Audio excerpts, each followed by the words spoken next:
Hello everyone, welcome back to Mr. Geronimo. If you enjoy these stories, support us by subscribing and leaving a like. Now, let's begin. 5 people went up into that hollow with me last summer. I am the only one who came back down. I am going to tell you exactly what happened, from the first mile to the last, and I am asking you to believe me, even though I know how it is going to sound. I have stopped trying to make it sound reasonable. There is at least one of us still up there, and I do not believe he is resting. We called ourselves the Ridgeline Wanderers, which was a grander name than any of us had earned. We were only a small hiking club out of the valley, a handful of people who liked long trails and quiet country, and the kind of tired that comes from honest walking. Every summer Lester Hunter put a big trip together for us, somewhere far back and hard to reach.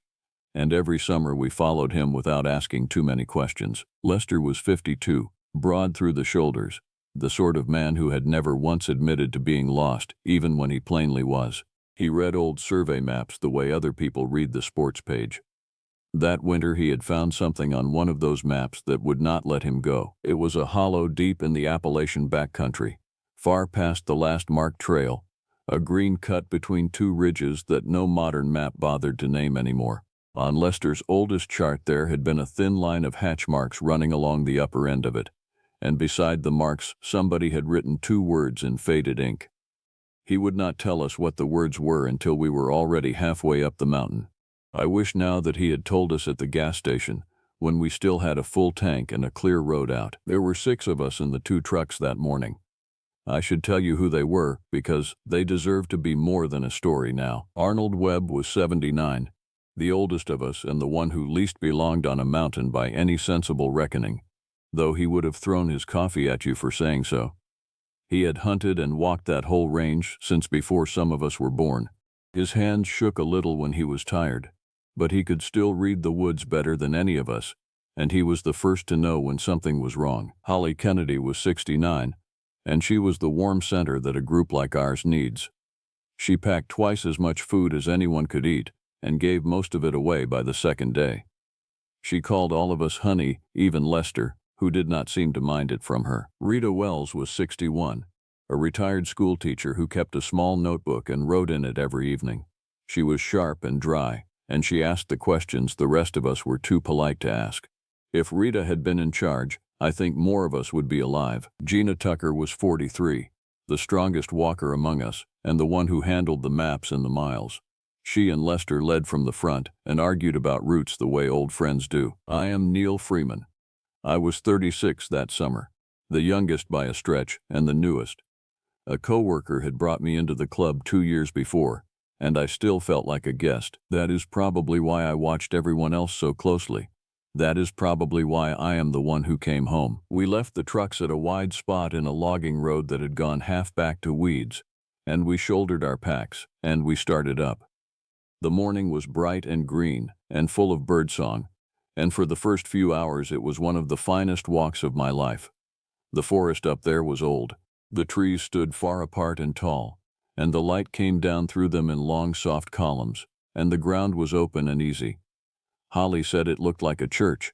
None of us disagreed. We stopped for lunch at a spring, and that was where Rita brought out the thing that had been sitting in the back of my mind all morning. She said that the woman at the general store, back down in the last little town, had gone quiet when Lester told her where we were headed. Rita had seen it. The woman had rung up our supplies, and then she had said, very plainly, that we should not camp above the old stones. She had not explained what the old stones were. She had only said that whatever we did, we should keep our fires and our beds below them, and that we should never be on the far side of that line once the light started to go. Lester laughed it off. He said every backwoods town has a story to keep outsiders out of the good hunting. Arnold did not laugh. Arnold looked up the slope, toward the head of the hollow where we were going, and he chewed on that for a while. And then he asked Lester what the 2 words on the old map had been. Lester took his time. He seemed almost pleased to finally say it. He told us the words written beside the hatch marks were Headless Guardian. I remember Holly gave a little shiver and then a little laugh, the way you do when you have decided something is only a ghost story. I remember Gina rolled her eyes, but Arnold Webb did not move at all. He sat very still on that mossy rock by the spring, and after a long moment he said that he had heard of it. Not that, word for word, he said, but the shape of it. He said his grandfather had told him, when he was a boy, that there was a boundary somewhere back in these mountains that the old people had kept, a line laid down before any settlers came, and that a watcher had been set on it to keep what was inside from coming out. He said his grandfather told him the watcher had lost his head a very long time ago, and that losing it had not stopped him from doing his work. It had only made him worse. Nobody said much after that. We finished lunch, we walked on, but I noticed that we all started glancing uphill more often than we had before, and that the birdsong seemed to matter to us now in a way it had not that morning. We reached the head of the hollow in the late afternoon, and we found the stones. They ran across the whole upper end of the valley in a rough line, from one ridge to the other. They were not tall, most of them no higher than my knee, gray and lichened and half sunk into the ground. They were spaced evenly, every dozen feet or so, and they had plainly been set there by hands. Between two of the larger ones there was a gap, an opening, and beyond that opening the ground rose gently into a stand of very old trees where the shadows already lay thick and blue even though the sun was still up. Gina wanted to make camp on the near side, below the line, where the woman at the store had told us to stay. There was flat ground and water there, and it made sense. But Lester walked up to the gap in the stones and stood in it, and said that the finest campsite in the whole hollow was clearly on the other side, up under those old trees, sheltered and level, and that we had not come all this way to be scared off by a line of rocks and a shopkeeper's tall tale. I want you to understand that Lester was not a cruel man or a foolish one. Not really. He was only a man who had spent his whole life being the one who was right. He crossed over the stones. He stood on the far side and spread his arms and told us to come look. Arnold would not cross. Holly took his side, and then Rita did, and in the end we compromised the way tired people do. We made camp on the near side of the stones, below the line, in the open flat by the water, and Lester grumbled but he came back down and pitched his tent with the rest of us. I have thought about that 1,000 times. If he had gotten his way, if we had all camped up under those old trees on the far side, I do not think any of us would have come off that mountain. So maybe the stones saved us that first night. Maybe that is exactly what they were built to do. We ate well.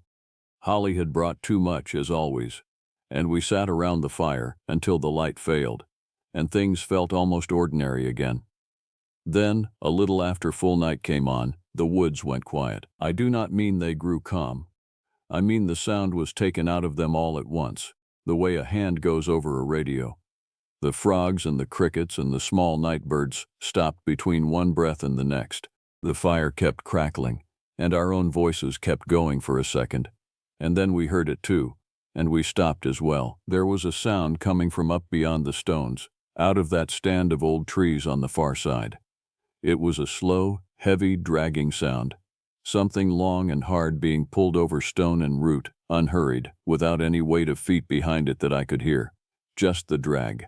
And under it, so low I felt it in my chest more than heard it in my ears, there was a sound like wind passing through a hollow reed, a thin whistling moan that rose and fell as though something were trying to breathe through a throat it no longer had. Nobody spoke. Nobody reached for the fire. We sat there in a circle of light no bigger than a kitchen table, 5 of us frozen and 1 of us rising, and I remember thinking, very clearly, that whatever was making that sound already knew exactly where we were, and that it was in no hurry at all. It was the patience of it that frightened me most. An animal wants and rushes and makes noise for a reason. This thing moved back and forth beyond the stones the way a man walks a fence line he has walked 10,000 nights before, checking it out of habit, in no doubt at all that it would still be there in the morning, and that so would we. Arnold Webb stood up from the fire. He was looking past all of us, toward the gap in the stones, and his old face had gone the color of ash. He said one thing, very quietly, and then he told us to get in our tents and stay below the line no matter what we heard. What he said was this. He said, "It walks at night, and it is on its own side, and as long as we stay on ours it cannot reach us." Then he asked, mostly to himself, what any of us would do if one of us wandered. None of us slept well that first night, but nothing came for us. The dragging sound moved back and forth beyond the stones for what felt like hours, always on the far side of the line, and near what must have been the deepest part of the night it faded away up the slope and the ordinary noises of the woods crept back in one by one. By the time the sun came up we had almost talked ourselves back into calling it an animal. Almost. Arnold did not join in. He sat apart at breakfast and watched the gap in the stones, and when Gina asked him straight out what he thought it was, he told her the truth as his grandfather had given it to him. He said the old people had not built that line to keep something out. They had built it to keep something in. Behind those stones, up under the oldest trees, there was ground that the living were never meant to walk after the light was gone. He did not know exactly what lay there, and he said that not knowing was probably a mercy. What he did know was the Watcher. The Watcher had been a man once, a guardian set to walk the line and turn back anyone who tried to cross into the forbidden ground at night. And there had come a time, his grandfather said, when the guardian himself had been made a part of the thing he guarded. His head had been taken so that he could never again be tempted to look upon what he watched over, and so that he could never again speak to warn a traveler off with kindness. Without eyes he could not be fooled. Without a mouth he could not be begged. He simply walked the line, forever, and he took the head of anyone he found on the wrong side of it after night fell, so that they might join him in his watching. Arnold said his grandfather had told him one thing more, and that it was the part that had kept him out of these high hollows his whole life. A watcher, his grandfather said, cannot rest. The line must always be kept, and so a watcher can never simply end. When one has walked the stones long enough, the old ground reaches out and takes another, and the new one is set on the line in the old one's place, and the burden passes on and on without end. That was the true purpose of the taking. It was not only punishment, it was replacement. The ones the guardian led up into the forbidden ground were not merely killed.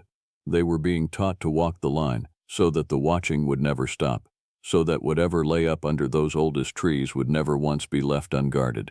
His grandfather had warned him that a man who understood the stones too well was in the most danger of all, because the ground favored a keeper who already knew what a keeper was for. Arnold said all of this looking down at his own shaking hands, and I did not understand until much later why he would not meet our eyes. Rita wrote all of this down in her little notebook while Arnold spoke. I remember thinking that she was very brave, or that she simply did not believe a word of it and was collecting a good story. I do not know which it was. I never got to ask her. We should have left that morning, I know that. But we were 6 tired people who had walked a hard day and a half to get there, and the sun was warm, and in daylight the hollow was beautiful and green and full of birds again, and the stones were only stones. Lester said that whatever the sound had been, it had kept to its side, and so had we, and that all we had to do was the same thing again tonight, and in the morning we could start down with a real story to tell. Gina wanted to explore the lower hollow. Holly wanted to fish the little stream. Even Arnold agreed, in the end, that one more day and one more careful night would not hurt us, so long as every single one of us stayed below the line once the light began to fade. That was the plan. Stay below the line. It was such a simple thing. The day was good. We separated a little, the way you do when you trust a place. Gina and Lester went down to survey the lower end of the hollow. Holly fished. Rita read by the stream. Arnold napped in the shade with his hat over his face.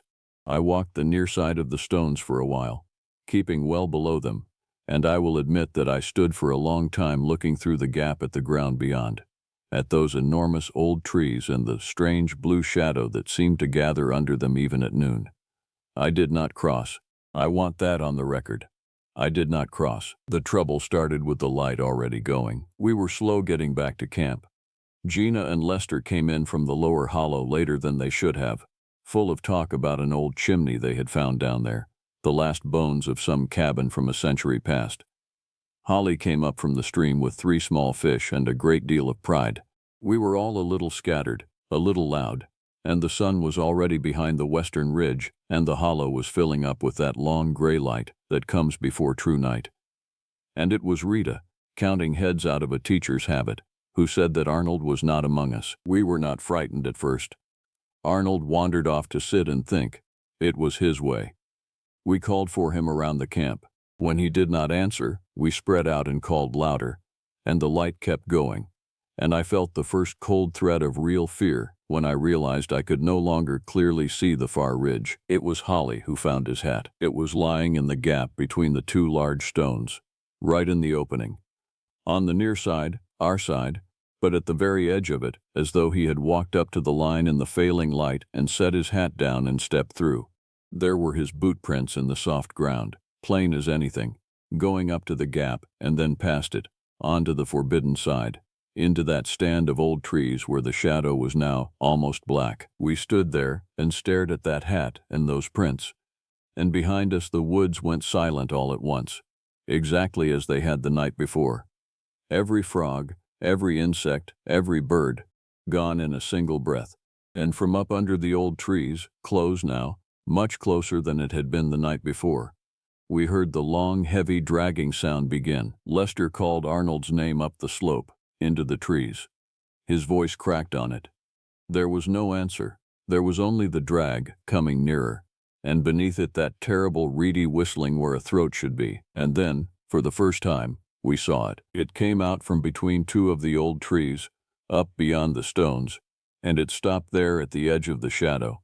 It was tall, taller than any man, and it was shaped like a man, in the ruin of what might once have been a long coat or a cloak, so old and so caked with the color of dried mud and dried blood that the two could not be told apart. It stood very straight, and above its shoulders there was nothing.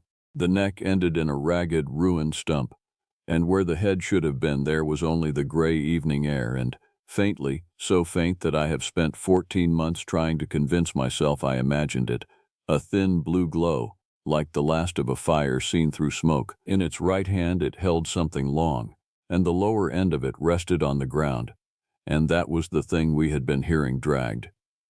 It was too long and too straight to be anything but a blade. It did not rush at us. It did not need to. It stood on its side of the stones, straight and patient and horribly still, and I understood in that moment, with a certainty I cannot explain, that it could not cross, that the line held it exactly as it had held it for longer than anyone could remember. As long as we stayed below the stones, it could not touch us. But Arnold Webb was not below the stones. Arnold Webb had walked through the gap in the last of the light, for reasons I will never know, whether he was called or confused or simply an old man who forgot for one moment where the line lay. Arnold Webb was on the wrong side. Gina broke first. She started forward, toward the gap, toward the boot prints, screaming Arnold's name, meaning to go in after him, and Lester, to his everlasting credit, caught her around the waist and hauled her back, both of them going down hard in the dirt, him holding her while she fought and wept, both of them safely below the line. The headless thing turned. It did not turn its shoulders and step the way a living man does. It simply was facing us, and then between one blink and the next it was facing up the slope, into the deep of the forbidden ground, and it began to walk away from us, into the black under the old trees, dragging that long blade behind it, and it was not alone as it went. Ahead of it, small and stooped and moving in a way that no living man moves, there was another shape walking up into that ground. It did not stumble. It did not look back. It walked as if it had always walked there, and always would. I have told myself 100 stories about what that second shape was. But I knew Arnold Webb's stooped walk. I had followed it up that mountain for a day and a half. The woods stayed silent for a long, long time. We did not build up the fire. We did not speak. The 5 of us sat pressed together in the middle of our camp, as far from the stones as the flat ground allowed. And we watched the gap, and we listened to the drag move back and forth up in the trees all night, patient and unhurried, keeping to its side of a line laid down before any of us were born. When the gray light of morning finally came and the birds finally returned, Holly was the one who said out loud what we were all thinking. She said we had to go, now, in the daylight, and we had to go down the hollow the long way, the lower way, and never once let ourselves be near those stones again with the light going. We packed in a kind of frantic silence, and that was when we made the mistake that cost us the rest. The mistake was the map. Or maybe the mistake was fear. Fear makes people fast when they should be slow, and it makes them trust the wrong voice. Gina had the good map, the modern one, and she wanted to go back down the hollow exactly the way we had come up. The long, green, easy walk through the old open forest, the way we knew. It would take most of the day, but it was certain, and it kept us far below the stones the whole way. Lester had the old chart, the one with the hatch marks and the 2 words in faded ink, and Lester was not himself anymore. Something had gone out of him when he caught Gina at the edge of that line, and felt how close he had come to losing her too. He had it in his head now that we needed to be off that mountain as fast as it was humanly possible to be, before night could catch us anywhere near the hollow. And on his old chart there was a shorter way down, a steep ravine that cut off the western ridge and dropped straight toward the logging road in half the distance. He said we could be at the trucks by early afternoon. He said the long way was tempting the thing to find us wandering again at dusk. They argued. God help us, they stood there and argued, while the morning burned away. Rita took Gina's side. Holly took Lester's, because Holly was frightened and she wanted the fastest way to a locked truck door. I did not know enough about the country to know who was right, so I said nothing, and my silence counted as a vote, and in the end 4 frightened people beat 1 calm one, and we took Lester's shortcut down the ravine. The old chart was wrong, or it was old, which is the same thing on a mountain. The ravine that had been a clear, steep cut a century ago was now a choked, cliff-sided, boulder-tumbled ruin, slow-going and dangerous, and it turned and doubled and did not run where the faded ink said it ran. By early afternoon, the hour Lester had promised would find us at the trucks, we were perhaps a third of the way down, exhausted, scraped, and turned around. And Gina, who had the good map and had been keeping careful track, went very quiet, and then she told us the truth. The ravine had bent us back north. We had spent the whole day going hard and getting almost nowhere, and the lay of the land had carried us, without our knowing it, back up toward the head of the hollow, toward the stones. We were, she thought, less than a mile from the line, and it was already the middle of the afternoon, and the light in a steep ravine goes early. That was when Lester came apart. He said he would fix it. He would find the way. It was his mistake, and he would find the way down before night. And before any of us could stop him, he went scrambling ahead, up over a jumble of boulders, to get a look at the country beyond. We called for him to wait. He did not wait. He climbed up and over the top of that boulder pile and out of our sight, and we heard him moving away above us, and then we heard nothing, and Lester Hunter never answered us again. We waited. We called. We climbed up after him, all 4 of us, and at the top of the boulders we found where his tracks went on, up a game trail through the trees, up and up, always up, toward the head of the hollow. We should have turned back, but you do not leave a friend, and so we followed the tracks, and the trees opened, and we came out, in the last gray hour before night, at the head of the hollow. We came out on the wrong side of the stones. I do not fully understand how. The ravine had carried us up and around, and the game trail Lester had taken had brought us in from above, from behind, and we stepped out of the trees onto that gently rising ground under the oldest trees, and I saw the line of stones below us, and I understood with a horror that stopped my heart that the camp, the flat, the safe near side, all of it lay on the far side of those stones, and that between us and safety was the line, and that we were on the inside of it. We were on the forbidden ground. And Lester's tracks led on ahead of us, deeper in, and the light was going. The woods went silent. We ran. We ran down the slope toward the stones, toward the gap, toward the safe ground below.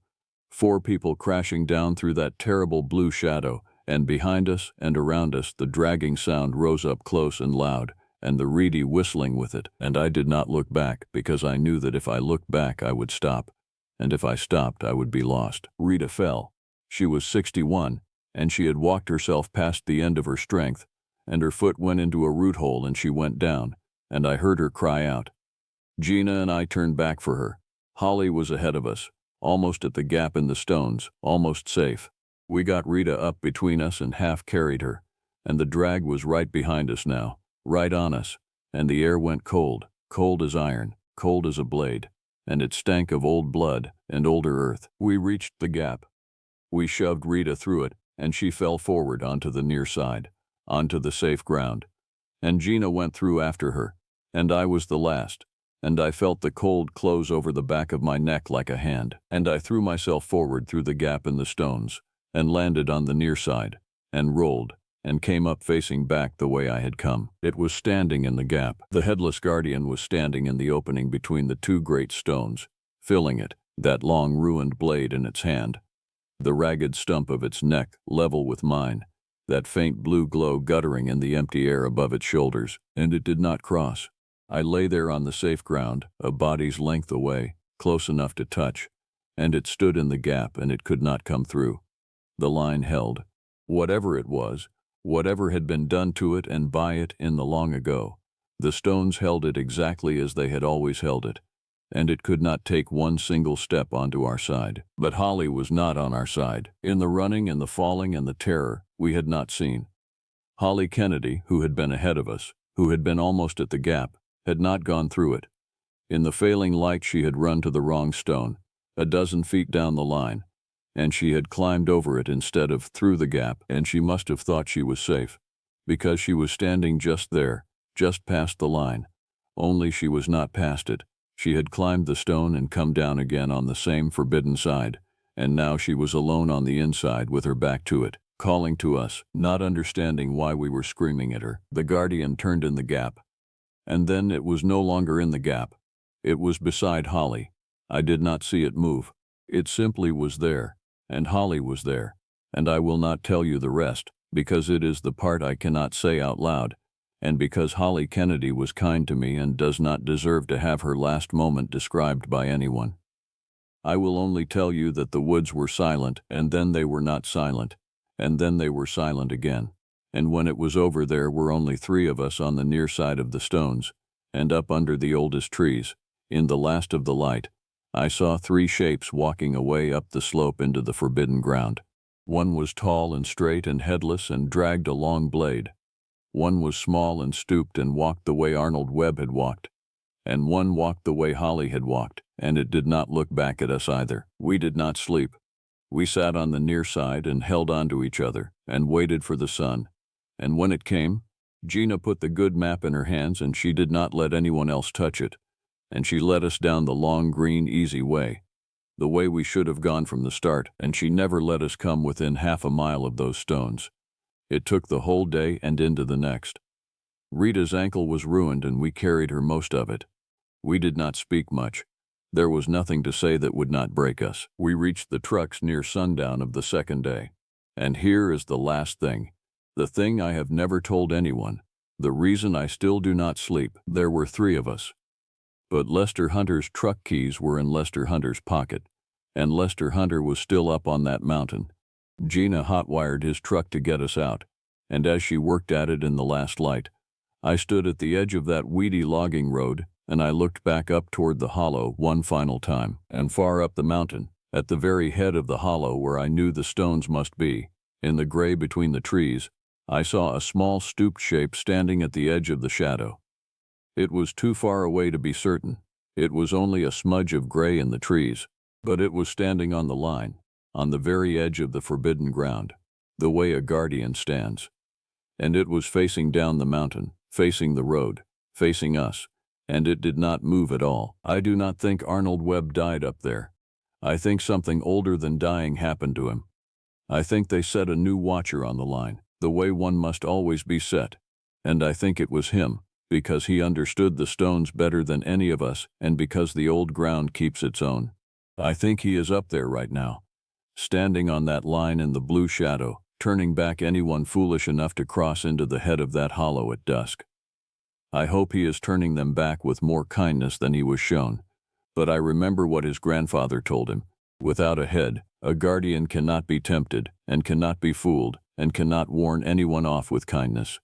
It can only walk the line, and take the head of whatever it finds on the wrong side of it after night falls. So if you are ever back in that green Appalachian country, far past the last marked trail, and you find a hollow with no name and a low line of lichened stones running across the head of it, I am asking you, with everything that is left of me, to make your camp below the stones, fish the stream, watch the birds, walk in the fine old open forest in the light of day. But when the sun starts down behind the western ridge, count your people, count them twice, And whatever you do, stay below the line, because it walks at night. And so does he now. And the ground keeps its own. There is a stretch of mountain in the southern Appalachians where the birds do not sing, and I have spent 7 years trying to forget the reason why. We went up there every September, the 6 of us, the way my Uncle Warren had gone up with his own father when he was a boy. Warren Holmes was 67 that year, and he still walked those ridges like a man half his age, with a canvas pack that had been patched so many times you could no longer find the original cloth. He was the one who taught me how to read a trail, how to bank a fire so it would hold through the night, how to sit so still that the forest forgot you were there at all. I was 39, and I had been going up with him since I was a girl in stiff new boots, and I believed that I knew those mountains. I want to be honest about that before I tell you the rest of it. I believed that I knew them. The others were older than me, most of them. Calvin Ferguson was 73, and he had cut timber in those hills for the better part of his life before his knees finally gave out on him. Calvin knew things about that country that were not written down in any book, and he did not say most of them out loud unless you asked him twice.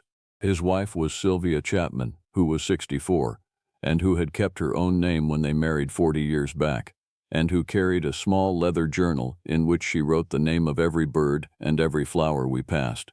Roger Berry was 58. A broad and heavy man who had sold insurance for 30 years and who did not believe in a single thing that he could not put a number to. He brought a rifle every autumn and had never once fired it at anything but paper. And there was Marissa Gardner, who was 45, and who had come along with us for only 2 seasons. She had grown up in the city, and she carried a camera with a long lens, and she took pictures of everything we saw, as though she did not quite trust her own eyes to hold on to it. We left the paved road a little after noon on the first day, and we drove the truck as far up the old logging cut as the ruts would allow, and then we shouldered our packs and started to walk. The plan was the same as it was every year. We would hike in about 9 miles to a bench of flat ground above a creek that Warren simply called the Hollow, and we would make our base camp there. And for 4 or 5 days we would fish and walk the ridges and sit around the fire at night and be glad of the quiet. That was the whole of it. There was nothing in the plan about what came after. I noticed the silence before anyone said a word about it. We were perhaps 3 miles in, climbing a long grade through a stand of old poplars, when it came to me that I had not heard a bird in some time. In those mountains in September you should hear them the whole day long. The wrens and the towhees fussing in the brush, the crows calling to one another across the ridges, the woodpeckers working the dead trees. But there was none of that. There was only the sound of our own boots on the leaf litter and the small creak of Roger breathing under the weight of his pack. The woods had gone quiet in a way that I had never heard before, and I told myself it was nothing, and I kept walking. Calvin had noticed it too. I could tell by the way he had stopped talking, and by the way he kept turning his head to the side, the way an old man does when he is listening past what he can see. After a while he stopped altogether and stood in the middle of the trail and looked up at the ridgeline above us. "Something has cleared this ground out," he said. He did not say it to any one of us in particular. Every living thing that can leave has left it. Roger laughed at that, a short and easy laugh. "It is the middle of the afternoon, Cal. The birds are resting up out of the heat." Calvin did not answer him. He simply started walking again, and I saw that he had loosened the flap on the sheath of the long knife he wore at his hip, and I had never seen him do that before on the trail. We found the first of the tracks about a mile short of the hollow, where the trail dipped down to cross a soft, muddy seep. Warren was in front, and he stopped, and he crouched down over the mud without saying anything, and one by one the rest of us gathered around him and looked at what he was looking at. There in the wet ground was the print of a great padded foot. It was round, and it was clean, and it showed 4 toes and no claw marks at all, the way a cat walks with its claws drawn up inside. But the size of it was the thing that stopped my breath in my chest. I have seen bobcat sign in those mountains my whole life, and a bobcat leaves a print not much bigger than the top of a coffee cup. This print was wider across than the spread of my own hand with the fingers open. "That is a big dog," Roger said, but his voice had gone thinner than it had been a moment before. "That is not a dog," Calvin said. He did not crouch down. He stood back from it with his hands loose at his sides, and he looked at it the way you would look at a snake in the grass. A dog leaves its nails in the ground. Look, there is no nail. A cat pulls its nails up when it walks, so it can keep them sharp. That is a cat. There are no cats in these mountains that make a track like that, Roger said. The panthers have been gone from here for 100 years. The state says so. There has not been a wild cougar east of the river since before my grandfather was born. Calvin looked at him for a long moment. The state says a great many things, he said. The state has never spent a winter up here. We stood there in the failing light of the afternoon, and none of us seemed to want to be the first to move. And then Warren stood up and brushed the mud from his knees, and said that we were losing the daylight, and that a track was only a track, and that we had another mile to walk before we could make camp. And that was true, so we walked it. But I noticed that Marissa hung back at the last, and I heard the small mechanical sound of her camera, and I knew that she had taken a picture of the print before she left it. We reached the hollow just as the light was going gold along the tops of the ridges.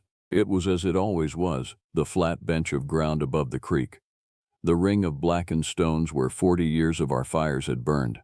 The great leaning hemlock that we hung our food from every year to keep it from the bears. We made camp the way we always made it. Warren and Roger set the tents while Calvin and I built up the fire.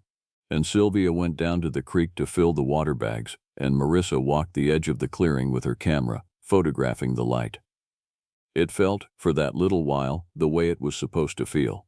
It felt like coming home to a place that only existed for those few days out of the year. We ate at the fire as the night came down. Sylvia had brought a bag of dried apples and we passed it around. And Roger told a story about a client of his that had us laughing. And for a time the quiet of the woods did not seem like such a heavy thing. It was Marissa who brought it back. She had been scrolling back through the pictures on her camera, and she stopped, and she went very still, and then she turned the little screen around so that we could all see it. It was one of the pictures she had taken of the clearing at dusk, of the tree line at the far edge of the flat ground, perhaps 60 feet from where we sat.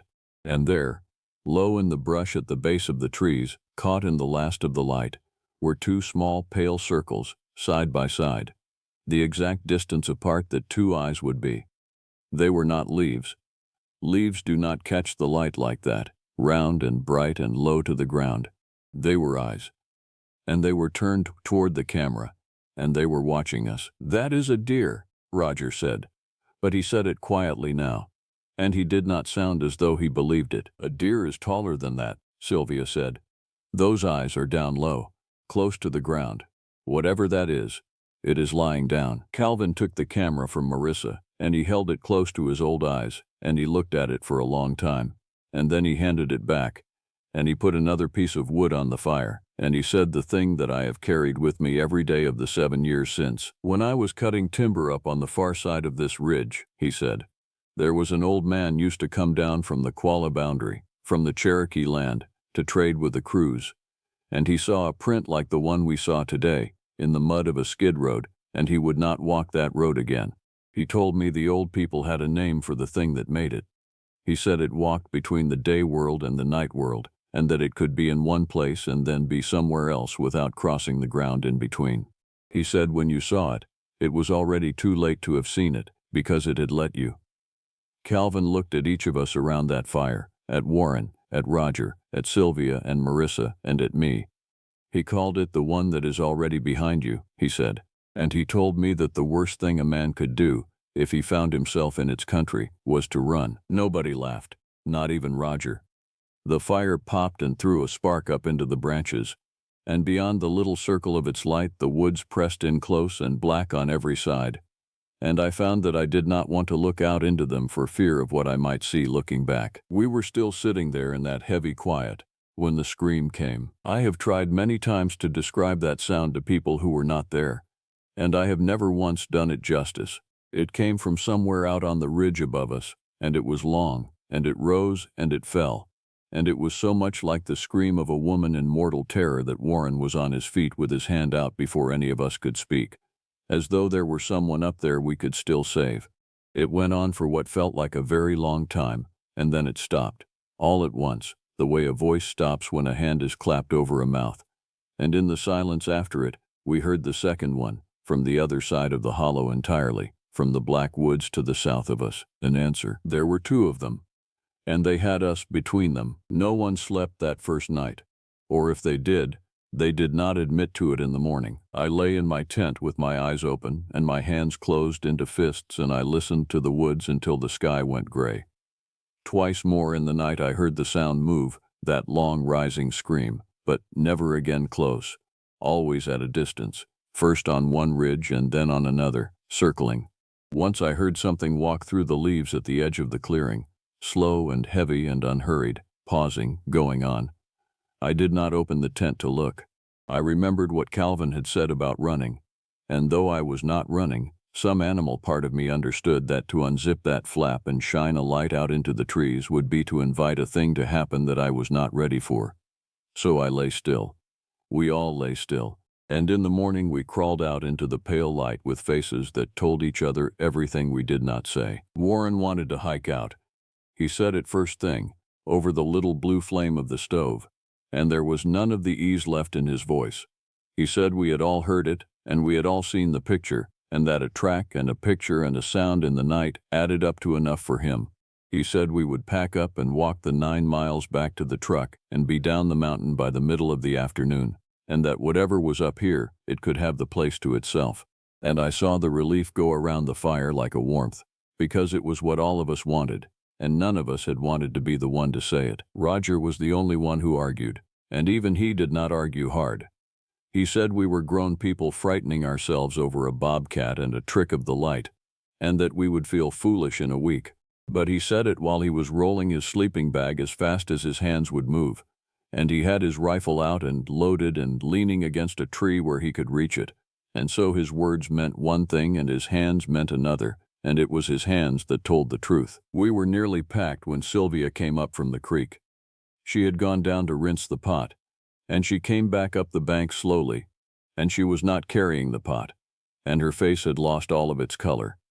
She did not say anything.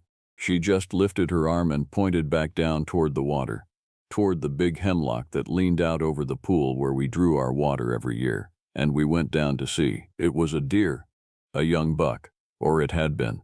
It was wedged up in the fork of the hemlock, a good 12 feet off the ground, folded over the branch where 2 limbs split from the trunk.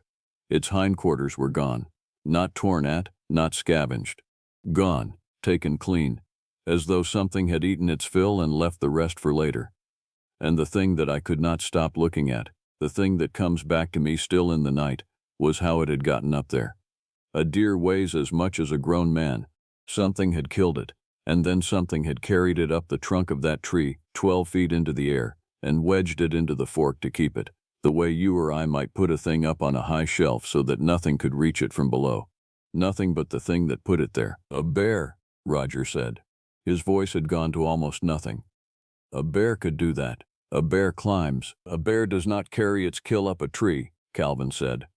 He was looking up at the deer with an expression I had never seen on his face in all the years I had known him, and it took me a moment to understand that it was not fear, it was recognition. A cat does that.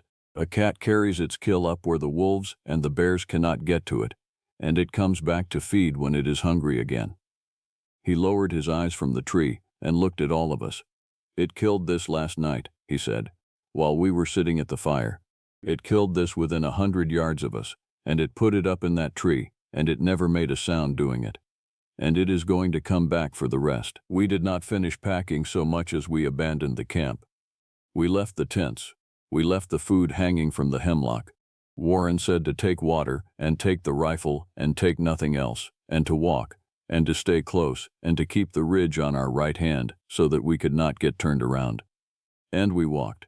We went out of the hollow the way we had come in, up the long grade through the poplars, 6 people walking as close together as people can walk, and no one spoke, and everyone listened. I have gone over the next part in my mind so many times, trying to understand how it happened, how 6 people who knew those mountains could lose their way on a trail they had walked for years. I think now that the trail we followed was not our trail. I think that somewhere in that first mile we crossed onto a path that only looked like ours. A game trail, a thing worn into the ground by something that wanted us to follow it. Because the grade that should have topped out at the gap did not top out. It kept climbing. The poplars gave way to a country of laurel so thick and so twisted that we had to turn sideways to push through it, and I had never seen that laurel in my life. And the ground went soft and strange under us, and the light came down green and dim through the leaves, and after 2 hours of walking we came out into a clearing that we had never seen, and in the middle of that clearing was the ring of blackened stones from our own fire, and the leaning hemlock, and the deer still up in the fork of it. We had walked in a great circle. We had walked for 2 hours, and we had come back to the hollow. Roger sat down on a rock and put his face in his hands. Sylvia went to Calvin and took his arm. Marissa stood at the edge of the clearing with her camera hanging forgotten around her neck, and she said, in a small flat voice, "That is not possible. We kept the ridge on our right. I watched it. We never turned." "You cannot keep a bearing in a place that does not want you to have one," Calvin said, and his voice was gentle, and that gentleness was worse than any shout. "We are in its country now. We have been in its country since we crossed that muddy seep yesterday and looked at that track. It let us come in. It is not going to let us walk out." Warren would not accept that. I loved him for it, even then, standing in that clearing with the light going long again toward another night. He said that a man does not lie down and wait, and that we would rest for 1 hour and drink and eat what little we had, and then we would go out to the west and follow the creek down instead of trying to hold a bearing over the ridges, because water always runs downhill, and downhill always leads out. It was a good plan. It was the plan of a man who had kept his head when every reason to lose it was standing right in front of him. And it might have worked, and I will never know whether it would have worked, because we never got the chance to try it. We were resting at the cold fire ring when Roger stood up. He had his rifle in his hands. He was looking off into the tree line to the north, the same tree line where Marissa's camera had found the 2 pale eyes the evening before. And he had gone rigid, the way a hunting dog goes rigid. Every part of him pointed at one place. I followed his eyes and I saw it. I saw it for the first time then, and it was only for a moment, and I will see it for the rest of my life. It was standing at the edge of the shadow under the trees, where the green light did not reach. It was long, and it was low, and it was black, black as a hole cut in the world, and it was bigger than any cat has any right to be, longer from nose to tail than a man is tall. It was watching us. Its head was low, and its shoulders were high, and its long tail moved slowly from side to side behind it. And its eyes, when they caught the light, were the color of old gold. It did not crouch to spring. It did not snarl. It simply stood there in the mouth of the woods and let us see it. And there was something in the way it let us see it that was worse than any charge would have been. It was not afraid of us. It had never in its life been afraid of anything, and it wanted us to know that. "Do not run," Calvin said, very quietly, very slowly, to all of us. "Do not any one of you run. Get big, stand up tall, and get big, and back away toward me, and do not turn your backs on it." And we might have. I believe to this day that we might have. But Roger raised the rifle. I do not blame him. I want to say that clearly, wherever he is. 30 years of not believing had broken all at once inside of him, and a man who has just seen the thing he swore could not exist reaches for the one thing that has ever made him feel safe. He raised the rifle to his shoulder, and he swung the barrel toward that long black shape in the trees, and Calvin shouted, "No, do not move fast," and Roger fired. The shot was enormous in that closed green country. It slapped off the ridges and came back at us from every side. And where the black shape had been standing, there was nothing. There was only the empty mouth of the woods, and the laurel swaying where something had passed through it, and the smell of the powder hanging in the still air. He had missed. Or there had never been anything solid there to hit. I do not know which, and I have decided that I do not want to know. "You have done it now," Calvin said, and he was not angry, and that was the worst of it. He sounded tired. He sounded like a man who has watched a door close that he had been holding open with the whole of his strength. "You have made it a matter between you and it. It was going to take one of us slow, in its own time. Now it is going to take all of us fast." The light was almost gone. We had wasted the whole of the day walking in a circle, And now the night was coming down on us again, in a place we could not leave, with a thing in the trees that we could not fight, and could not outrun, and could not reason with. Warren said the only thing there was left to say. He said we would make a fire. He said fire was the oldest thing there was, older than the rifle, older than any story, and that no animal that ever lived would walk willingly into it. He said we would build it high, and we would keep it high, and we would put our backs together around it, and we would last the night. And in the morning, in the light, we would find the creek, and we would go down it, and we would go home. We built the fire. We built it as high as we dared, and we sat with our backs to it and our faces to the black wall of the woods, and we waited for it to come. I have thought a great deal, in the years since, about what Calvin said at that last fire. In the little while before the worst of it began, we were sitting close, all 6 of us, our shoulders touching, the flames throwing our shadows huge and shaking against the trees. Roger had his rifle across his knees and would not put it down, though it had done us no good and would do us none. Sylvia held her husband's hand. Marissa had finally set the camera aside in the leaves. There was nothing left she wanted to keep. And Calvin, who had known from the first moment what we were dealing with, sat very calmly, and he talked to us, low and steady, the way you talk to keep people from coming apart. He told us that the old man from the Cherokee land had said one more thing, all those years ago on the skid road, that Calvin had never told anyone because it had never mattered until now. He said the thing in the woods was not evil, not the way we meant the word. He said it was only doing what it was made to do, in the country that had been given to it, and that it had been here long before there were any people to be afraid of it, and it would be here long after. He said the old man told him you could not beg it, and you could not trick it, but that sometimes, if a person did not run, if a person stood their ground and showed the creature that they knew what it was and were not going to shame themselves by fleeing, it would let that one person be, not out of mercy. It did not have any mercy, but out of a kind of respect, the way one hunter might let another hunter pass. So do not run, Calvin said again. It was the 3rd time he had said it, and it would not be the last. Whatever happens tonight, whatever you see, do not run. You cannot outrun it. All you can do is run and die tired. Stand still, and let it look at you and know that you are not prey. That is the only thing in this world that has ever made one of these turn away. The fire burned down and we fed it, and it burned down again. The night went on, and for a long time nothing happened at all, and that was its own kind of torment, the waiting, the way every snapped twig and every shift in the wind sent all 6 of us jerking around toward the sound with our hearts in our throats. The moon came up somewhere behind the ridges and turned the tops of the trees to silver, but down where we were, in the hollow, under the canopy, the light did not reach us, and the woods around our little fire were as black as the inside of a closed hand. It took Roger first. He had gotten up to gather more wood.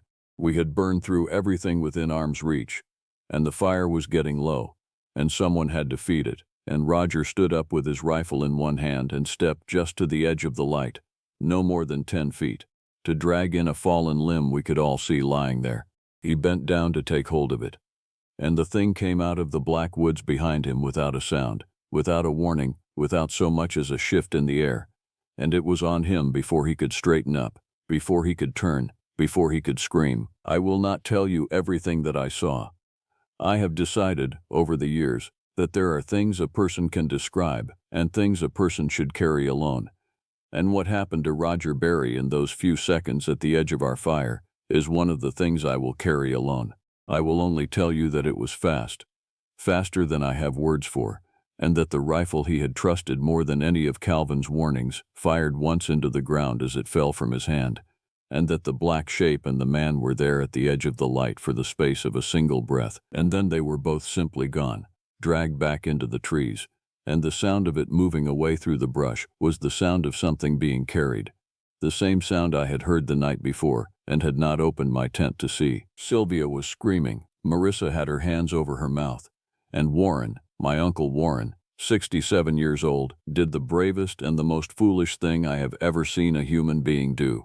He grabbed a burning branch out of the fire and he ran toward the trees where the thing had taken Roger, holding the flame out in front of him, shouting, trying to drive it off, trying to save a man who I think all of us already knew was past saving. Warren, no, Calvin roared. And it was the only time in 3 days I ever heard him raise his voice. Do not go in after it. Do not go into the trees. Warren. But Warren was already at the tree line, already swinging the burning branch into the black brush. And the thing came back for him out of the shadow to the side, not from where he was looking, never from where you are looking. And it struck him and knocked him down, and the fire went out of his hand into the wet leaves. And I did the thing that Calvin had told us 4 separate times not to do. I did not think. I did not decide. My body simply did it. I ran. I ran toward my uncle, screaming, with nothing in my hands at all. And I think that is the only reason I am alive to tell you this, because I was not running away. I was running in. And perhaps that made no sense to the thing in the shadow. Perhaps a person running toward it instead of away was something it had not seen before in all its long life. I reached Warren where he lay in the leaves at the edge of the trees with his arm laid open and the blood black in the moonlight. And I got my hands under his shoulders, and I looked up, and it was there. It was 3 feet from me. It was standing over both of us, its great black head lowered, its gold eyes level with mine, so close that I could feel the heat of its breath and smell the blood and the iron of it, so close that I could see the individual whiskers and the slow working of the muscles in its shoulders. It could have killed me before I drew another breath. We both knew that it could, and I remembered Calvin. God help me in that one moment, with that thing's eyes a hand's breadth from my own. I remembered every word the old man had said, and I stopped. I stopped pulling at Warren. I stopped screaming. I stopped everything, and I looked back into those 2 golden eyes, and I did not run, and I did not look away. And somewhere in the animal ruin of my mind I formed the thought as clearly as I have ever formed a thought in my life. I know what you are. I am not going to run from you. If you are going to take me, then take me. But I am not going to shame myself in front of you. It looked at me. For a long moment, for the longest moment of my whole life, it looked at me. Its tail moved slowly behind it. And then, without any sound at all, without any hurry, the way it had done everything, it lifted its head and it turned, and it walked back into the trees, and the shadow took it, and it was gone. It let me be. I do not know why, except that I did the one thing it did not expect, the one thing the old man on the skid road had said might turn it. I stood my ground, and it let me be. Calvin died that night, but not the way that Roger died. His heart gave out. He had come up behind me while the creature stood over us, and Sylvia told me afterward that he had put himself between it and her, with nothing but a burning stick, an old man of 73 standing his ground exactly as he had told all of us to do, and that when it turned and left, and the danger passed, he simply sat down in the leaves, and his hand went to his chest, and he was gone before she could reach him. I have made my peace with that, as much as a person can. He died standing his ground in the country he understood better than any of us, and I do not think he was afraid. I do not think Calvin Ferguson had been afraid of that thing for one single moment. I think he was the only one of us who truly understood it, and that understanding it, he could not fear it, only respect it, the way it respected the ones who did not run. We got out in the morning. That much of Warren's plan was true. When the gray light came, the woods that had held us turning in a circle the day before simply let us go, and we found the creek in 20 minutes, and we followed it down, 4 of us, Warren leaning on my shoulder with his arm bound up in Sylvia's spare shirt, and it led us out, exactly as he had said it would, to the old logging cut where the truck sat waiting.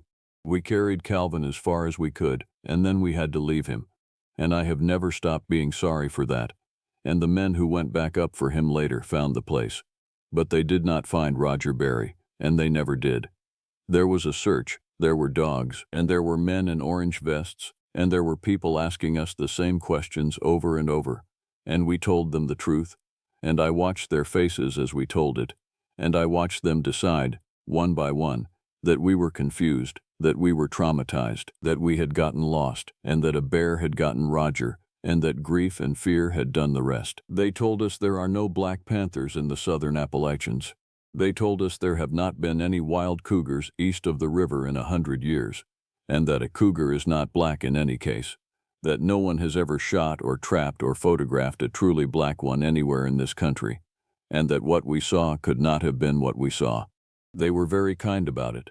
They were very sure. I do not argue with them anymore. I stopped arguing years ago. But I will tell you what I know, and then I will leave you to do with it what you will. I know that Marissa Gardner still has a picture on an old camera of two golden eyes low in the brush at the edge of a clearing.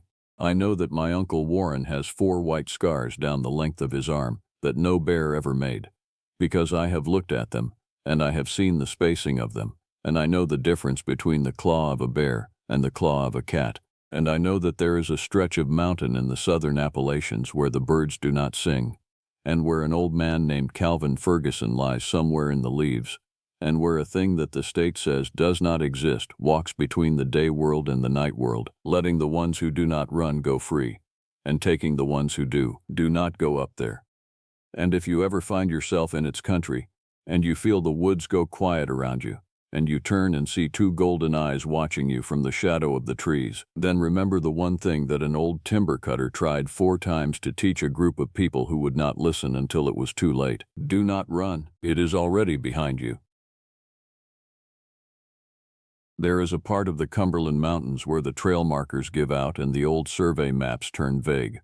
The way a person turns vague when you ask about something they would rather forget. I did not put much stock in that when I was younger. I put a great deal of stock in it now. I am going to tell this the way it happened, in the order it happened, because I have found that leaving pieces out only makes the whole of it heavier to carry. We were 6 that year. We had been walking into those mountains together, in one form or another, for the better part of a decade, though the group changed a little each summer as people came and went from it. Philip Harper was the reason any of us knew the high country at all. He was 75 that year, lean as a split rail, with hands that had been reading rock and root for longer than I had been alive. He had walked those ridges since he was a boy, and he talked about them the way other men talk about a difficult relative, with love and caution held in the same breath. Gloria Fox was 70 and could outwalk men half her age. She had spent her working life as a surveyor for the county, and she carried a small brass compass that had belonged to her father, though I never once saw the mountains fool it. Terence Riley was 60, an easy-laughing man who cared about exactly 2 things in the back country, which were coffee in the morning and trout in the evening, and who would wade into any water that looked like it might hold a fish. Elaine Brooks was 56, and the reason we ever came home with all our gear. She planned our routes, counted our days of food, and kept a list in a waterproof notebook that I used to tease her about, right up until the summer I am describing, after which I never teased her about anything again. Carla Grant was 32, and the youngest of us by a wide margin. She was Philip's grandniece, and she had come along the last 3 summers because she loved the old man, and because she could carry a heavy pack up a bad grade without complaint. She had a way of looking at the woods as though she expected it to show her something wonderful, and I think that is a fine way to be, right up until the woods obliges. That leaves me.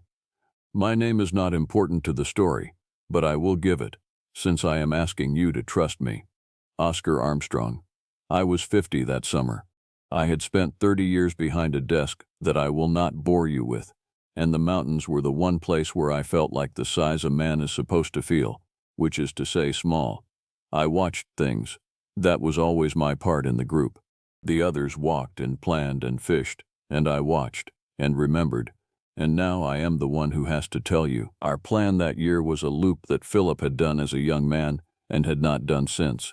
It ran up the spine of a long ridge the old maps called the Devil's Backbone, then down into a basin that held a river without a proper name on any chart we owned.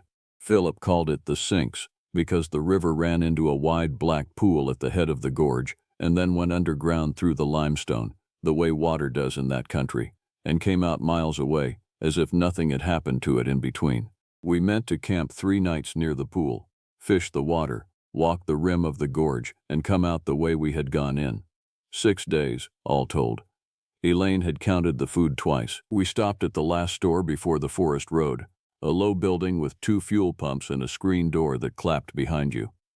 The man behind the counter was old, older than Philip, with eyes gone pale at the edges. He rang up our ice and our last fresh things without much to say, until Elaine, making conversation the way she does, told him where we were headed. He set her change down on the counter instead of in her hand. He looked at Philip for a long moment, and something passed between the two old men that I did not understand until later. The man said the sinks was a poor place to fish. He said it the way you tell a child that the stove is hot, plainly, without heat of his own. He said the water there did not give up what went into it, and that the deer and the turkey knew to keep off that ground, and that a wise man took the hint the animals were giving. Then he told us to have a safe trip in a voice that did not sound as though he believed we would, and he turned to the next customer, and that was all. In the truck, driving the forest road with the branches ticking against the mirrors, Carla asked Philip what the man had meant. Philip did not answer for a mile or more. Then he told us the old story, and I am going to give it to you the way he gave it to us, because everything that happened after grew out of it like a root out of a seed. The people who lived in those mountains, long before any of our families came, Philip said, the Cherokee, had a name for a thing that lived in the deep water and the deep passes of the hills. They called it Uktana. It was a great serpent, larger than any snake has a right to be, with scales like a wall of shields and horns upon its head, and set into its brow was a crest that shone with its own light, a light so bright and so terrible that a man who looked upon it was drawn toward the thing that wore it and could not turn away. The old people said you could not fight the Uktana from the front because of that light. They said it had one place on its body, the seventh spot back from its head, where the life in it could be reached, and that a man who wished to live had to strike there and nowhere else, and had to do it without ever meeting the light of the crest. When the settlers came, Philip said, they did not learn the old name. They saw the drag marks in the mud by the deep pools, and the shed scales as long as a boot, and now and then they lost a cow or a horse to something that left very little behind, and they made a name of their own for it. They called it the Cumberland Dragon. Some of them wrote it down in Bibles and in letters, and most of them learned, the way the animals had learned, to keep off certain ground. The Sinks, Philip said, was that ground. Then he laughed, a small dry laugh, and said that of course it was only a story, that every deep water and every mountain range has a monster in it, and that the truth was probably a big catfish and a few drowned cattle and 100 years of men frightening their children by the fire. He said it lightly. But I was watching him, because watching is my part, and I saw that his hands were not light on the wheel at all. We reached the trailhead in the late afternoon and shouldered our packs and walked up onto the Devil's Backbone as the sun went low and gold behind us. It was beautiful country. I want to be fair to it, because I have made it sound like a grave, and it was not yet. The ridge ran on ahead of us like the back of some sleeping animal, laurel and pine to either side, and the whole world fell away blue and soft into the distance on both hands. We were happy. Terence sang something tuneless about a fish. Carla walked with her face turned up to the light. Even Philip seemed to shed his mood as we climbed, and told Carla the names of the far peaks, and I began to think the old man at the store was only a sour old man and nothing more. We made our first camp on the ridge that night, well short of the basin, and it was an ordinary camp, and I will not dwell on it except to say that the woods around us were loud with life. Whippoorwills called until well past full night. Something small rustled in the laurel. An owl worked the slope below us. I mention this only so that you will understand what I mean when I tell you about the second night. The next day we came down off the backbone into the basin, and the closer we drew to the river, the quieter the world became. It happened by degrees, so that no one of us noticed it until Gloria, who noticed such things, stopped on the trail and held up her hand. We stopped behind her. She tilted her head, listening, and I listened with her, and I understood what had troubled her. There was nothing to hear. No birds, no insects in the ferns, no wind even, in a place where the wind should have been moving through the pines all day long. Just the sound of the river ahead of us, low and steady, and under it, or through it.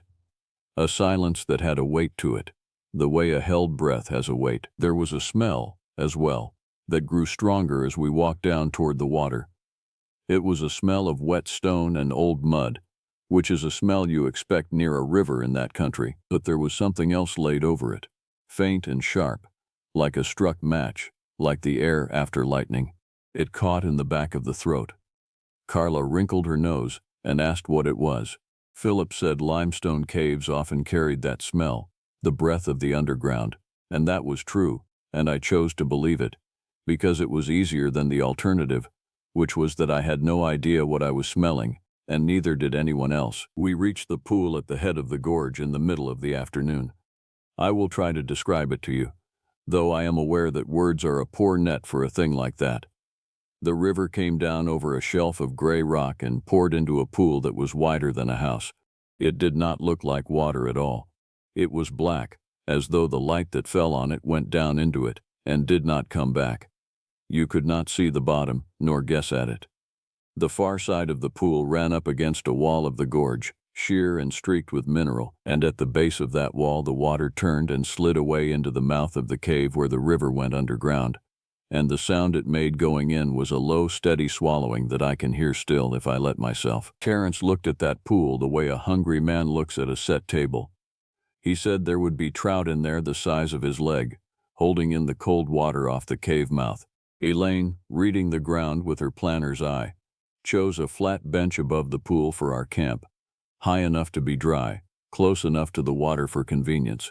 Gloria walked a slow circle around the bench with her father's compass in her hand, and I saw her frown at it and tap it and frown again, but she said nothing, and I did not ask. We were setting the tents when Carla found the first of it. She had walked down to the water's edge to fill the bottles, and she called up to us, not frightened yet, only puzzled. And we came down to see, in the mud of the bank, running from the black pool up into the rocks and then back down again, there were marks. I want to be careful here, because I have gone over this in my mind 1,000 times, and I do not want to make it worse than it was, and I do not want to make it less. There was a broad, smooth channel pressed into the mud, as wide across as a man is tall, as though a great weight had been dragged over the ground, or had dragged itself. To either side of the smooth channel the mud was disturbed in a way I could not read, and here and there along it, half pressed into the muck, were curved plates the length of my hand, hard and gray and faintly ridged, that Carla had at first taken for slate. Terence picked one up before Philip could stop him. He turned it over in his fingers, and the underside of it was pale and smooth and faintly warm from the sun, and it was not slate, and all of us knew at once that it was not slate, though not one of us said aloud what it was. Philip took it from Terence's hand and looked at it for a long time. Then he dropped it in the mud and wiped his fingers on his trousers, and told us in a flat voice that we would not be staying 3 nights after all. We would fish the evening, he said, out of respect for Terence, and we would break camp at first light and walk out the way we came. No one argued. Even Terence, who wanted that pool more than any of us, did not argue. And that was the end of the first day, with the light going out of the gorge early because of the high walls, and the black pool below us swallowing the river, and the smell of the struck match on the still air, and every one of us pretending, for the sake of the others, that we had not understood the thing we had held in our hands. I did not sleep much that first night by the pool, and I do not think any of us did, though we did not speak of it in the morning. I lay in my tent and listened to a silence that no mountain camp should ever hold. On the backbone the woods had been alive all night. Here there was nothing, only the river sliding into the cave below us with its low and endless swallowing. And now and then, very far down, a sound that I told myself was the water working at the stone. But it was not the water. I know that now. The sound came at intervals, once or twice an hour, and it was too deliberate to be water. It was a slow, heavy movement, a shifting of great weight through the pool or through the cave mouth, followed each time by a long stillness, as though the thing that made it had settled again to wait. I would hear it, and my whole body would go rigid in the sleeping bag, and I would strain to hear more, and there would be nothing for another hour, and I would begin to believe I had imagined it. And then it would come again, closer or farther, I could never tell which, and the fear would climb back up my spine hand over hand. Toward the gray of morning I must have slept, because Elaine's voice woke me, and it was not the voice she used for waking a camp. She was calling Terence's name. His tent was empty. His bag was thrown back. His waders were gone from where he had hung them, and so was his rod. And there was a set of boot prints leading down from the bench to the black pool, and they did not lead back up.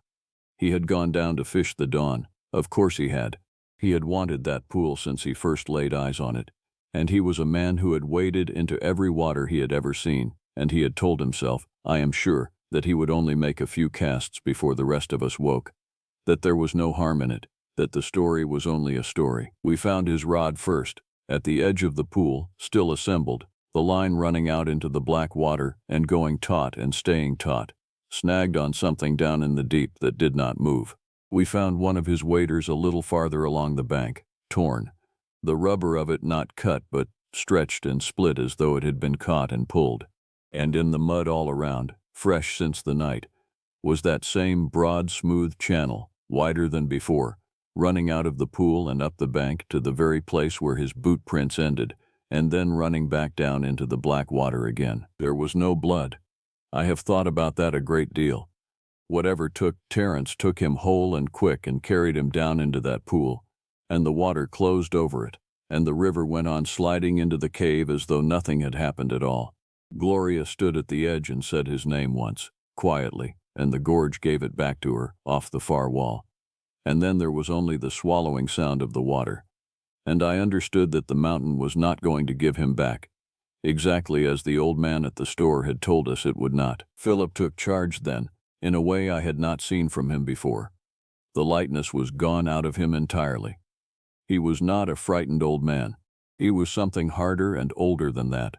A man who had been raised on those stories by people who had believed them, and who now had to decide whether he believed them too, and had decided. He told us we would not go near the water again.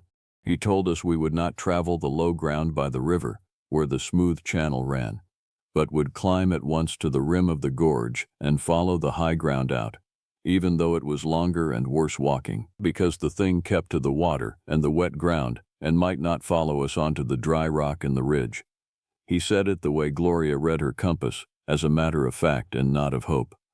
And we packed what we could carry and left the rest and climbed. I want to tell you about the climb out of that gorge, because it was on the climb that I saw the thing for the first time, and I have never been able to unsee it. We went up a spur of broken rock on the near side, hand and foot in places, Carla helping Philip over the worst of it, Elaine below me, Gloria ahead with her compass useless in her pocket, all of us breathing hard and none of us speaking. The smell of the struck match grew stronger as we climbed, which made no sense to me, since we were moving away from the water. Halfway up, at a ledge where we stopped to get Philip his breath, I looked back down into the gorge, and I looked at the black pool, and I saw the water move. It did not ripple the way water ripples. It humped. A long, low swell rose in the black surface and traveled across the pool without breaking, the way the back of something rises through water when it turns over far below. And where the swell passed I saw, for the length of a breath, a curve of gray break the surface and go under again. It was ridged. It was the color of the plates we had held in our hands, and it was long. I watched the swell travel the whole width of that pool, from the cave mouth to the near bank and back, and I understood that whatever made it was longer than the pool was wide, that it was down there, coiled in the black water beneath us, and that it had been there all night, listening to us the way I had been listening to it, and then it lifted its head. I will tell this plainly, and then I will not tell it again. Out of the black water at the center of the pool, the head of the thing rose, streaming, and it was the head of a serpent, but a serpent the size of a fallen tree, gray and plated and wrong. There were horns upon it, or growths like horns, swept back along the skull, and set into the brow of it, above and between the two flat eyes, there was a light. I do not have a better word. It was a crest, a hard bright thing like a coal, like a piece of the sun caught behind glass, and it shone, and the moment I saw it I felt it take hold of me. I cannot explain this to you if you have not felt it. I wanted to go to it.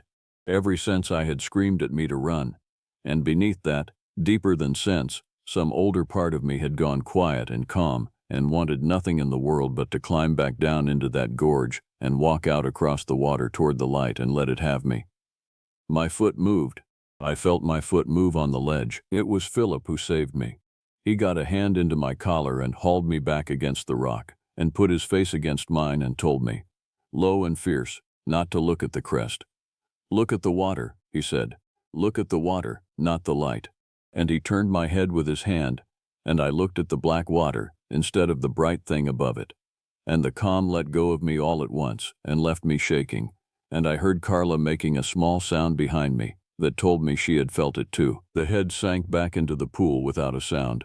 The bright crest went under last, glowing up through the black water for a moment like a lamp dropped down a well, and then it was gone, and the pool was only a pool again, and the river went on sliding into the cave. We climbed the rest of that spur faster than any of us should have been able to, Philip included. We did not stop again until we were over the rim and out of the gorge entirely, on the high dry ground of the ridge, with a good half-mile of rock and pine between us and the water. Only then did Philip let us rest, and only then did he tell us the rest of what he knew. The story was true, he said, and there was no use pretending it was not, and a man had already died for the pretending. The thing in the pool was the thing the old people had named, and the settlers after them, and it was exactly as bad as they had said. It could not be fought from the front, because of the crest. He had felt the pull of it himself, up on the ledge, and he was an old man who had been warned of it his whole life, and it had nearly taken him too.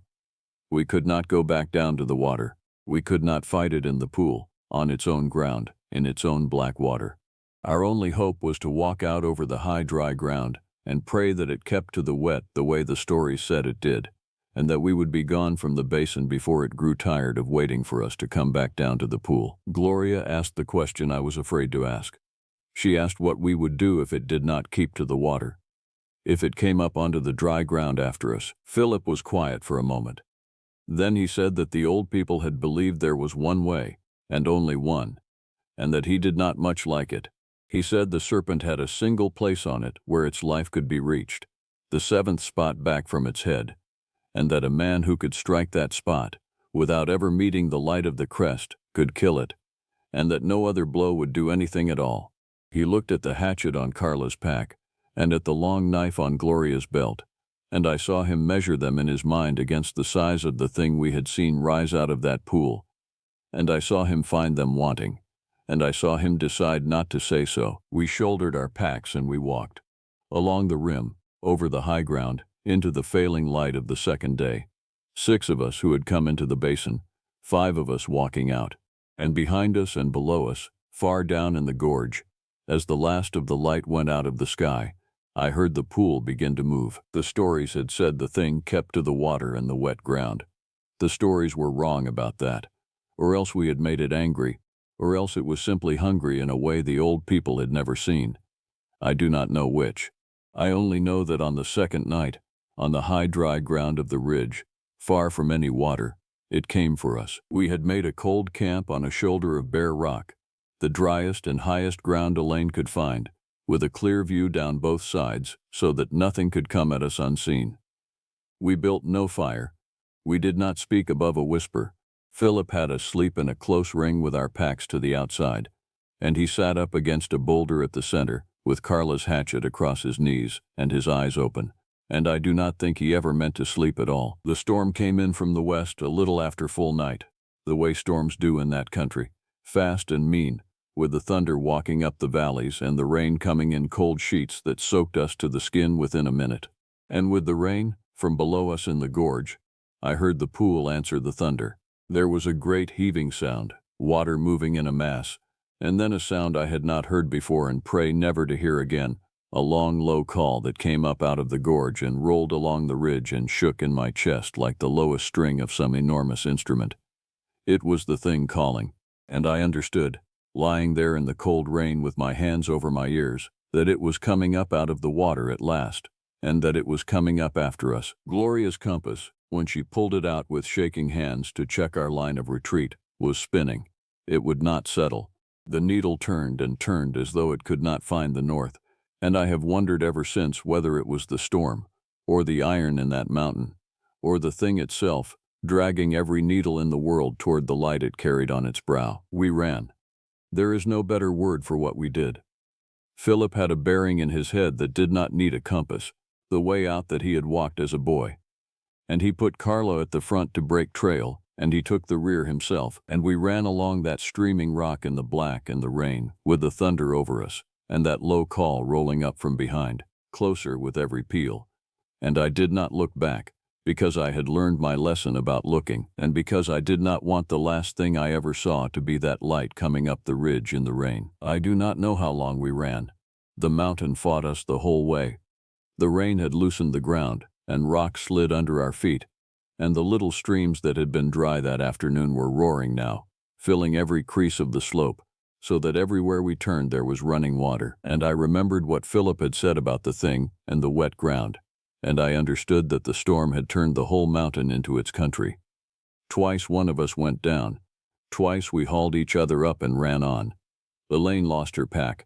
Gloria lost her father's compass and did not stop for it, and I think that cost her more than the running did. And behind us, always, the smell of the struck match, stronger now than the smell of the rain, and the low call. And once, when the lightning walked across the whole sky and lit the ridge behind us white as noon, I could not help it. I glanced back for the space of that flash, and I saw it. It was on the ridge. It was out of the water and on the high dry ground, exactly where the stories had promised it would not be. And it was coming up after us through the rain and the sliding rock, a long gray mass pouring over the ground the way the flood poured down the creases, faster than a thing that size had any right to move. Its head was up, and the crest on its brow was burning through the rain, a hard bright point of light that did not care about the storm at all, and I felt it reach for me even at that distance, even for the half-second of the lightning, and I tore my eyes away and ran and did not look back again. We came at last to the head of the spur that would take us up onto the Devil's Backbone and out of the basin. It was a narrow place, a saddle of rock with a drop on either hand, the one gate out of that country onto the high ridge where, Philip believed, the thing could not or would not follow. And it was there, at that gate, with Carla already climbing the far side and Gloria behind her and Elaine behind Gloria, that Philip stopped. He stopped in the middle of the saddle, in the rain, and he turned around to face the way we had come, and he did not climb. I stopped with him. I could not help it. I stood there on the wet rock with the drop on either side, and I looked at that old man of 75, soaked through, small against the storm, with Carla's hatchet in his hand. And I understood what he meant to do, and I told him no. I said it more than once. I took hold of his arm. He was very calm. He told me that the thing was faster than we were, and that it would run us down on the open ridge before we ever reached the trailhead, all of us, that it was only a matter of miles, and that the one chance the rest of us had was for someone to make it stop. Here, in this narrow place where it could only come at us one way and could be reached from the side. He told me to remember the 7th spot. He said it twice, so that I would carry it out of the mountains, in case. He said the 7th spot back from the head, from the side, never the front, never the light. Then he took his hand off my arm, and he told me to go and see his grandniece safely home, and there was no arguing with the way he said it.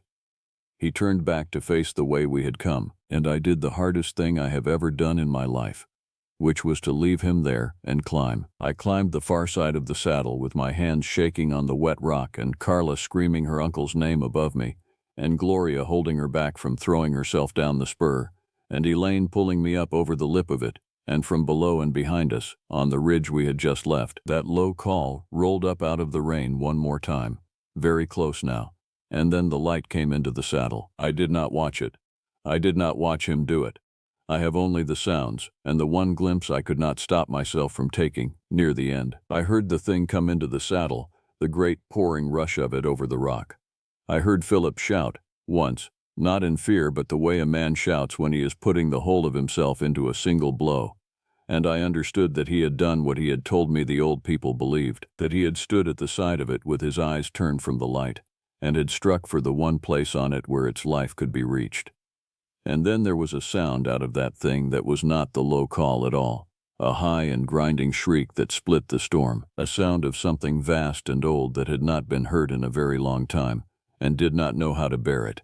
And the whole saddle below us seemed to heave and thrash, rock breaking loose and falling away down both sides into the black. That was when I looked, only for a moment.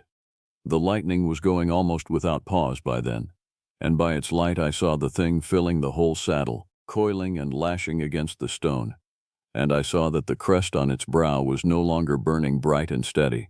It was guttering, flickering, the light of it stuttering like a coal going out, and I understood that Philip had reached it, that he had truly reached it, that the old story had been true down to the last terrible detail. I did not see him. I want to believe that he was already gone by then, quickly, in the doing of it, and not still down there in the coils. I have chosen to believe that. It is one of the few mercies I have allowed myself. Then the rock beneath the thing gave way entirely. The whole floor of the saddle, undercut by the storm and broken by its thrashing, slid away down into the gorge, and the thing went with it, still shrieking, that guttering light falling, and falling into the black of the basin, smaller and smaller, until the rock came down over it, and the sound was cut off all at once, and there was only the storm, and the four of us on the high ridge, and the rain. We walked out through the rest of that night and the whole of the next day. I do not remember most of it. Carla did not speak for any of it.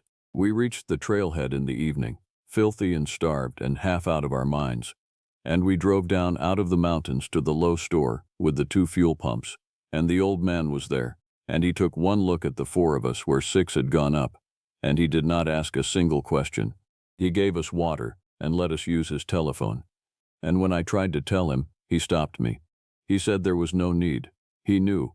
He had known when he set Elaine's change on the counter instead of in her hand, and he told me the one thing he thought I ought to hear, which was that no one had ever heard it before, not in all the years of the story, and that if Philip Harper had done what I said he had done, then Philip Harper had done a thing that all those old people had only ever dreamed of, and had bought this country a peace it had not had in a very long time. I have held on to that. The people who came to look for Terence and for Philip found nothing, of course. The gorge had come down in the storm. There was rock in the pool where there had been black water, and the smell of the struck match was gone, and the birds, they told me, had come back to the basin. They wrote it up as a flash flood, which is a thing that truly does happen in that country, and they were kind about it, and they did not believe a word of what I told them, and after a while I stopped telling them. Elaine went back to her waterproof notebooks. Gloria never replaced the compass. Carla, the last I spoke with her, was doing better than I had any right to hope, and had begun to say her uncle's name again without breaking, which is its own kind of walking out of the mountains. As for me, I still watch things. That is still my part, and what I watch for now, on the maps, are the places where the trail markers give out and the old survey lines turn vague, because I have learned what that vagueness means, and I have learned that the men who drew those maps were not being careless, they were being kind. They were leaving those places off on purpose, the way you would leave a hot stove out of a child's reach, and if you are wise, wiser than we were, you will take the hint the way the animals take it, and you will keep off that ground. The gorge came down. The light went out. I believe the thing is dead, or as near to dead as a thing that old can be, buried under a mountain of its own rock at the bottom of the sinks. I believe that. But I will tell you what I do not do, all the same. I do not go near deep black water in that country, the kind that takes the light and does not give it back. I do not fish the still pools at the mouths of caves, and on a quiet night, when the wind is right and I am closer than I like to be to the high hills, if I catch even the faintest edge of a smell like a struck match on the air, I go inside, and I lock the door, and I do not look toward the mountains, no matter how much some old and quiet part of me might want to. You should not either. I keep the house cold now. My daughter believes it is a way of saving money, and I allow her to believe that, because the truth would frighten her, and because the truth is hard to say out loud, even to myself. I keep the house cold, and I do not sleep with any light burning, not a lamp, not a candle, not the small glow of a phone left face up on the nightstand. I learned why a person might live in such a way inside a hollow in the mountains, on a summer trip that was meant to bring old friends together one last time. 7 of us went down into that hollow. We did not all come back up, and the ones who did come back carried a rule with us, a rule so simple that a child could keep it, and so terrible that most people would sooner die than obey it. When the wicks are walking, you kill your fire, you go cold as a stone, and you do not look at the lights. I should tell it from the beginning, the way it happened, so that you understand. The idea had been mine. My father used to take our family down into these hollows when I was a boy, back when the old crowd was still whole, and after he passed I got it into my head that I wanted to bring the last of them together once more, before age took the rest. There were 6 who agreed to come with me. Peggy Bryant was 78 and had grown up in these mountains, a small woman with a spine like a hickory switch and a way of looking at you that made you feel she already knew what you were about to lie about. Howard Powell was 72, Peggy's oldest friend in the world, a quiet man who had spent his life saying half of what he thought and keeping the worse half behind his teeth. Curtis Patterson was 63 and had hunted these ridges since he could walk, a broad man who trusted his rifle and his own 2 hands and very little else. Vanessa Rice was 54, a retired nurse, the sort of person who counted heads without seeming to and always knew who had not eaten. Brett Carpenter was 41 and had come off a hard year, a divorce that had hollowed him out, and he carried a flask and a grin that never quite reached his eyes.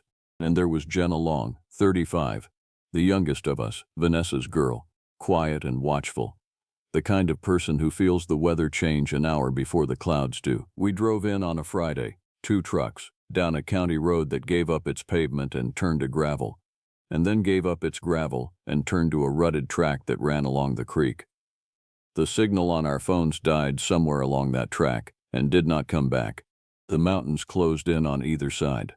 Sorrel Hollow, the maps called it, though Peggy told me the old people had a different name for the place, one that meant the hollow the sun forgets, because it was cut so deep and so narrow that the light only reached the bottom of it for an hour or 2 around noon, and the rest of the day it lay in shadow, cool even in the middle of a July that had been baking the flatlands brown. Peggy went quiet the moment we came down into it. I noticed it and thought little of it at the time. We made camp in a clearing by the creek, put up the tents, and Curtis built a fire ring out of creek stones and got a good blaze going as the afternoon light went thin and gray above the ridgeline. It was a fine camp. It should have been a fine trip. It was Peggy who spoke first, sitting close to the fire with a blanket over her knees, though the rest of us were comfortable enough. "My grandmother brought me down into this hollow one time," she said. "One time only. I was younger than Jenna. She never brought me back, and she never let me forget the reason." "And what reason was that?" Brett said, in the easy mocking tone of a man who has decided ahead of time not to be impressed by anything. Peggy did not rise to it. "The wicks," she said. She called them the wicks. In the evening you would see little lights up among the trees, small and yellow, like somebody was out there carrying a candle or a lantern, moving slow. And you would want to go to them. That is the thing you have to understand. You would want to go, more than you have ever wanted anything, because they look so warm, and the hollow gets so cold. But you do not go, and you do not keep your own fire burning past full night, because the fire calls them in the same way a candle calls a moth. My grandmother had a saying, "The fire keeps the cold out, but it lets the wicks in." Curtis laughed, not unkindly, and spat into the coals. "Every hollow in these mountains has got a haint tale like that," he said. "Kept the young ones from wandering off and breaking their necks in the creek. That is all it ever was." "That is all I hope it ever was," Peggy said, and she looked at the fire, and she did not laugh with him. Howard had said nothing this whole while. I looked over at him, and I found he was not looking at the fire at all. He was looking up the slope, into the trees, where the last gray light was draining out between the trunks, and his face had a stillness to it that I did not like. The stillness of a man who is listening for something and hoping not to hear it. Full night came down into the hollow the way water fills a cup, from the bottom up. One moment there was gray between the trees and the next there was none, and the fire was the only light in the whole world, and beyond the small orange circle of it the woods were a wall of black. We talked and we passed Brett's flask, and Vanessa made sure the older ones had eaten, and for a while it was warm and good, and I let myself believe that this had been a fine idea after all. Then Jenna, who had been quiet even by her own measure, said in a small voice, "There is somebody out there." We all looked where she was looking, up the slope. And there, far back among the trees, higher than a person's head would be, was a light. A small yellow light, the size of a candle flame, and it did not flicker the way a flame flickers. It moved. It drifted slow between the trunks, left to right, and then it stopped. And then a little way off from it a second light bloomed, the same small yellow, and hung there. "Campers," Brett said. "Somebody hiked up the far side." "With a candle," Curtis said, and I heard the doubt come into even his voice. In the middle of the woods at night, carrying a candle. "I am going to go say hello," Brett said, and he stood up, and he took a step toward the tree line. Peggy came up out of her blanket faster than I would have believed a woman of her years could move. "Sit down," she said, and there was no give in it at all, none. "You sit down, and you do not go up that slope, not one step. Do you hear me? And here is the part I have trouble with, even now." Brett did sit down. But Jenna stood up. Jenna, who never did a bold thing in her life, who let her mother order for her in restaurants, stood up out of the firelight and began to walk toward those lights, and her face, when the fire caught it, was not frightened at all. It was peaceful. It was the face of a person going home. She was 10 steps toward the black wall of the trees before Vanessa screamed her name, and I was up and after her, and I caught her by the arm at the very edge of the firelight, right where the orange gave out, and she turned to me with that peaceful, terrible face and said, "But they are calling me. Can you not hear them calling me?" I could not hear anything. I dragged her back to the fire, and she came slack in my arms all at once, and began to shake and to cry, and could not say why. And up the slope the 2 lights hung there among the trees and watched us, or seemed to watch us. And after a while a 3rd one bloomed beside them, and a 4th, and we sat close together and did not sleep. And Peggy held Jenna's hand all the night and did not once take her eyes off the tree line. The lights were gone by the time the gray came back into the hollow at dawn. We were all of us hollow-eyed and cold, and we told ourselves the sorts of things people tell themselves in the morning. That we had been tired, that it had been other campers, or swamp gas, or a trick of tired eyes. That Jenna had been half asleep and walking in a dream. We told ourselves these things over coffee, and we might even have kept believing them, except that Curtis, poking around the edge of camp in the daylight, went very still and called me over without raising his voice. At the tree line, right where Jenna had been walking, the leaves on the ground were coated in something. A pale, waxy film, like tallow, as though a candle had been left to melt and run into the dirt, cold and slick to the touch and smelling faintly of nothing at all. It lay in a patch about the size of a person, and leading away from it, up the slope into the trees, was a single line of tracks pressed into that waxy film and into the soft ground beyond. Bare feet, long and thin and bare, the toes too long, more than a person's toes, and the stride far too wide, as though whatever had made them was very tall, or did not walk the way a person walks. Curtis looked at the tracks for a long time. Then he looked at me, and he was a man who had read sign in these woods for 50 years, and he said, "Bear," and we both knew it was not a bear, and we both let it be a bear, because the other thing was more than either of us was ready to say while standing at the edge of those trees with the whole cold day ahead of us. Behind us, at the fire, I heard Peggy tell Howard, low, that we should pack and go the moment we had eaten, and I heard Howard answer her, lower still, that it was already too late for that, though he would not say why. I did not understand then what he meant. I understand it now. You can tell yourself a great many things in daylight, when the sun has climbed high enough to reach down into the hollow and lay a thin warmth across the clearing. You can tell yourself that fear is a thing of the night and belongs to the night, and that in the morning a person can be reasonable again. We told ourselves we would leave.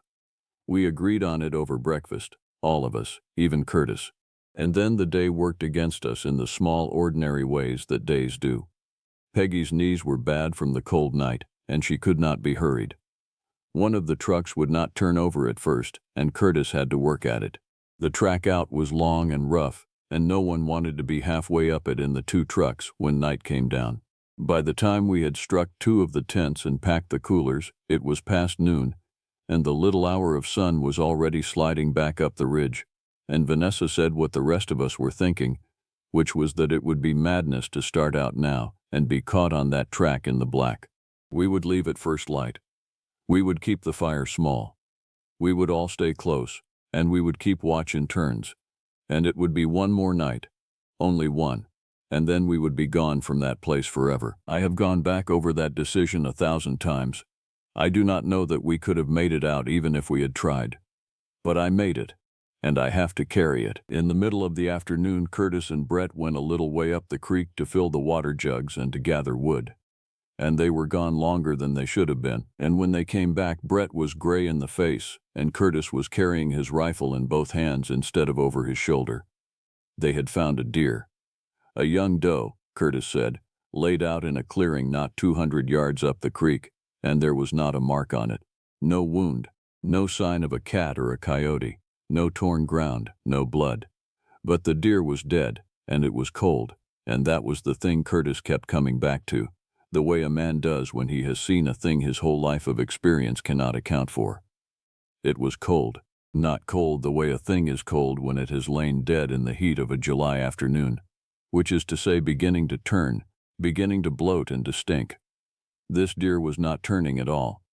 It was pale, the hide had gone a waxy gray, and the eyes had gone milk white, and when Curtis had crouched and put his hand on its flank, it had been cold as a stone pulled out of the creek, cold as if it had been dead a week in winter, and there was that same faint smell of nothing, that same slick waxy film on the ground beneath it. Something drained it, Brett said, and he had lost all of his easy mocking now, every bit of it.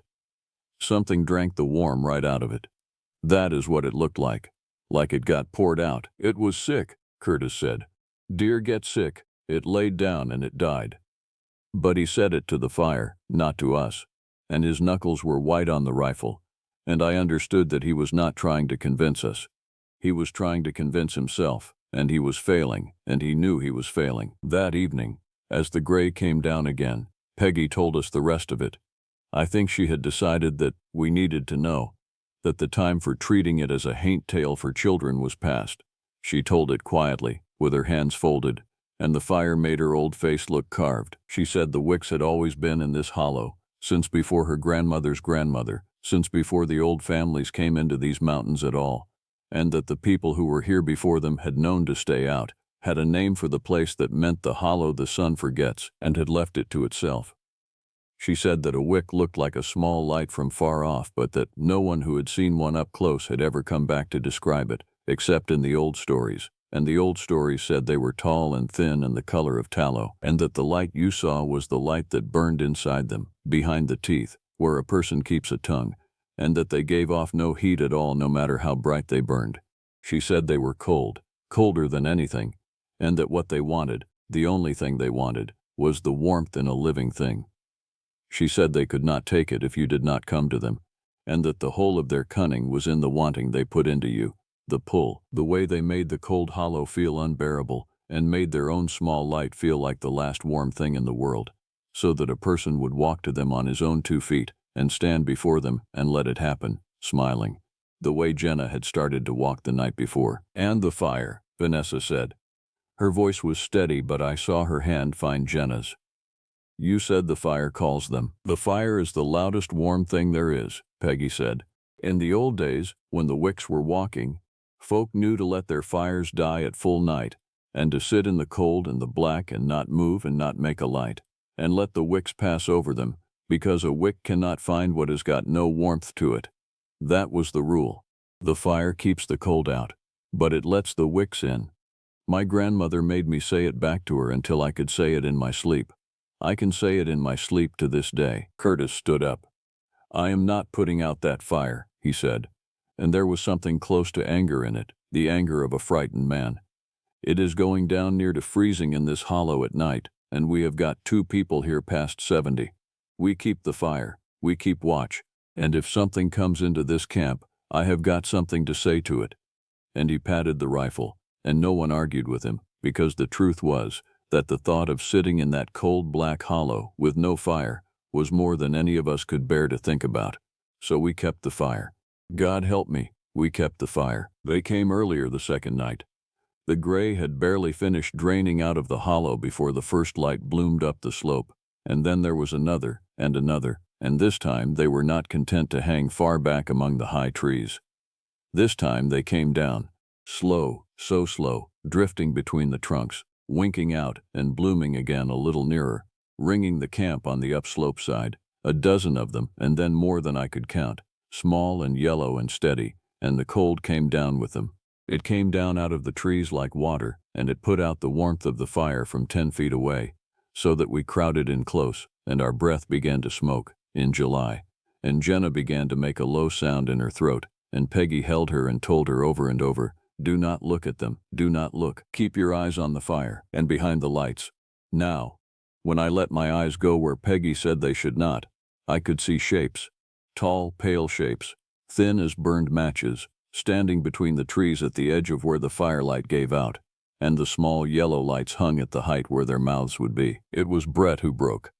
I have thought about why it was Brett, and I think it was because he had come into that hollow already hollowed out, already emptied by his year, and the wicks did not have far to reach to find the wanting in him. He stood up. He had that peaceful face, the same one Jenna had worn, and Vanessa said his name, and Curtis grabbed for his sleeve and missed, and Brett walked out of the firelight, toward the nearest of the lights, and he was saying something, low and glad. I could not make out the words, but the tone of it was the tone of a man greeting someone he had missed for a long time. Curtis went after him with the rifle. I went after Curtis. I do not know that I decided to. I found myself at the tree line with the cold pouring over me, and the fire small and orange behind us. And ahead, just inside the trees, I saw Brett, and I saw what Brett had walked up to, and I have to tell it because you need to know what it is, even though telling it is like putting my hand back on that cold thing again. It was taller than a tall man by half. It was thin past what a living thing should be, the arms too long, the fingers too long, and its skin, if it was skin, was the color and the sheen of tallow, of a candle, pale and greasy and faintly yellow, and it stood there swaying just slightly, the way a flame sways.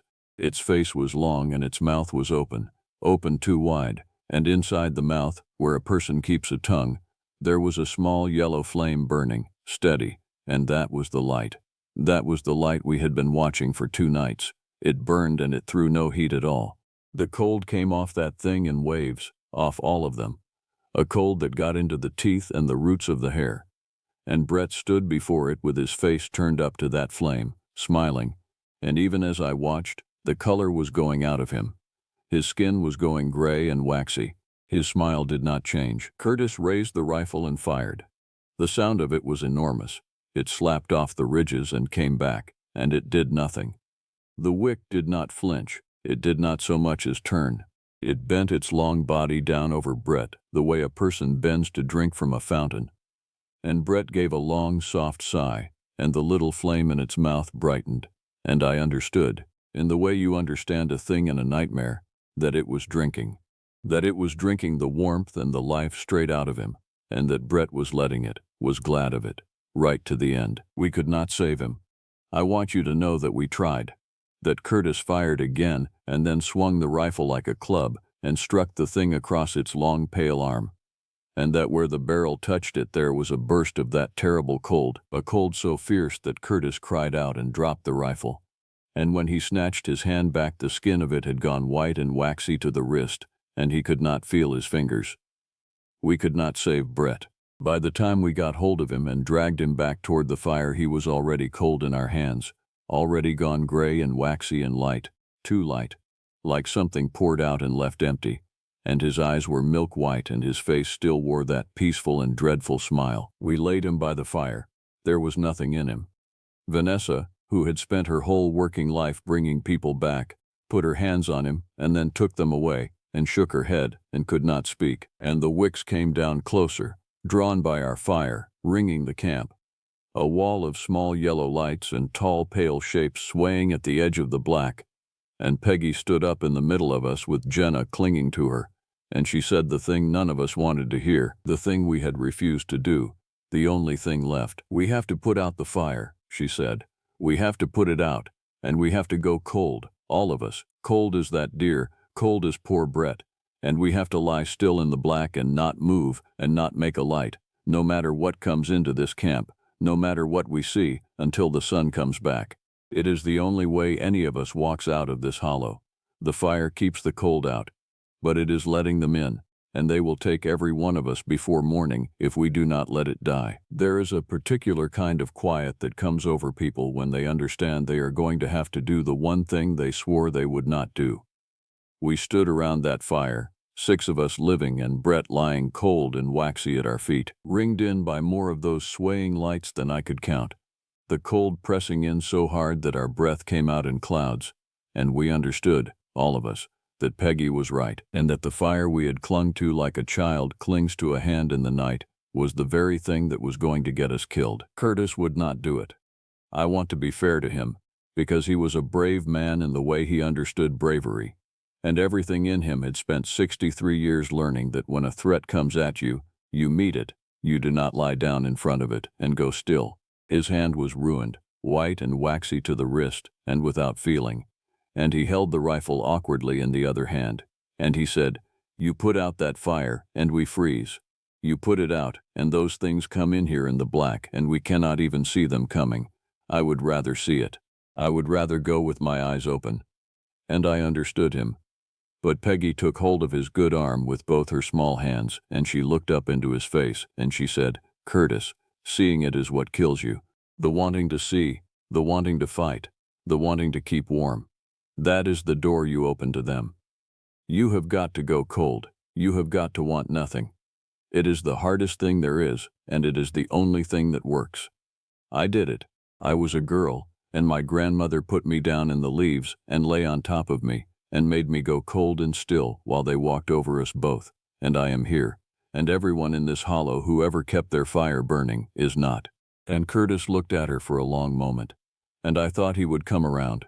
I truly did. But then we did it, and it was worse than any of us had let ourselves imagine. Curtis kicked the fire ring apart himself at the last, and Howard and I threw the water jugs over the coals, and there was a great hiss and a gout of steam, and then the light was gone. All of it, all at once.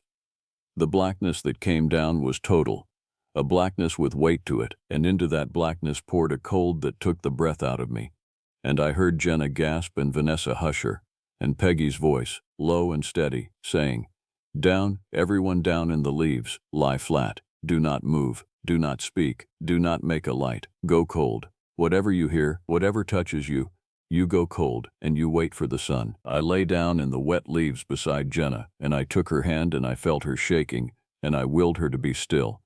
The cold came into me from the ground and from the air, and I did not fight it. That was the terrible thing, the thing Peggy had known, and the rest of us had to learn in that one night. You could not fight the cold. You could not curl up against it or clench against it or let your heart race against it, because all of that was warmth. All of that was life shouting itself into the black, and the wicks would hear it. You had to let the cold in. You had to let it fill you up until you were as cold as the ground, as cold as the dead deer, as cold as Brett. You had to make yourself into a thing not worth taking. You had to practice being dead, and they came into the camp. I could not see them, but I could feel them, the cold of them moving, a cold that was somehow colder than the cold around it, passing close and then closer. I heard the leaves shift under something that did not weigh what a person weighs. I felt one of them pass directly over me, and the flame inside it must have been very near, because for a moment the blackness behind my closed eyes went faintly, sickly yellow, and the cold was so fierce that it was like being pressed under ice, and every animal part of me screamed to move, to run, to gasp, to live. And I lay there, and I let the cold have me, and I thought about nothing, and I wanted nothing, and I was nothing. And after a time that I could not measure, the yellow faded, and the weightless cold thing moved on. Curtis could not do it. I do not blame him.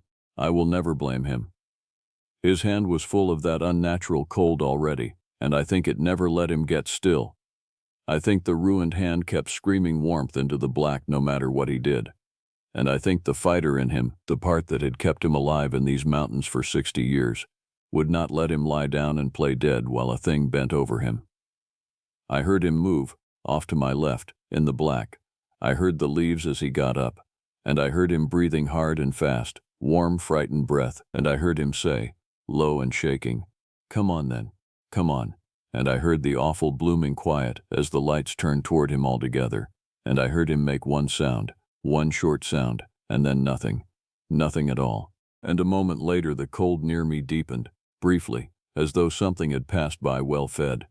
And I lay in the leaves and held Jenna's hand and did not move, and wept without a sound and without moving, the tears cold on my face almost before they fell. And later, deep in that endless night, they came for Jenna. She was the youngest of us, and the most full of life, and I think that is what drew them, the warmth of her, the fear of her that she could not fully quiet no matter how Peggy had coached her.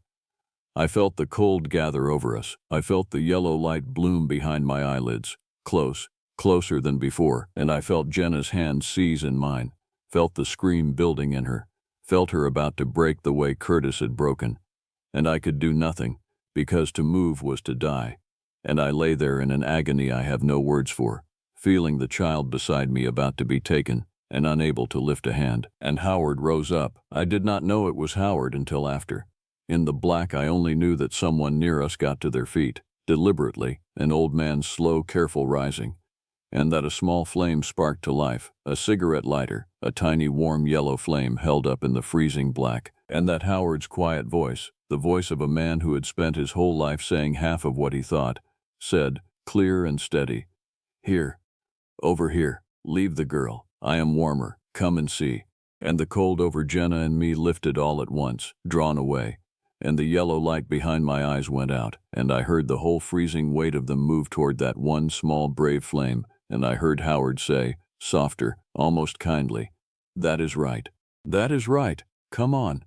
And then I heard him sigh, the way Brett had sighed, one long letting go, and the little flame went out, and Howard did not speak again. Peggy made no sound, but in the black her hand found mine, over Jenna, and gripped it, once, hard, and I understood that she had known what Howard was, and what he had just done, and that she was holding on so as not to cry out, because to cry out was to make his gift worth nothing.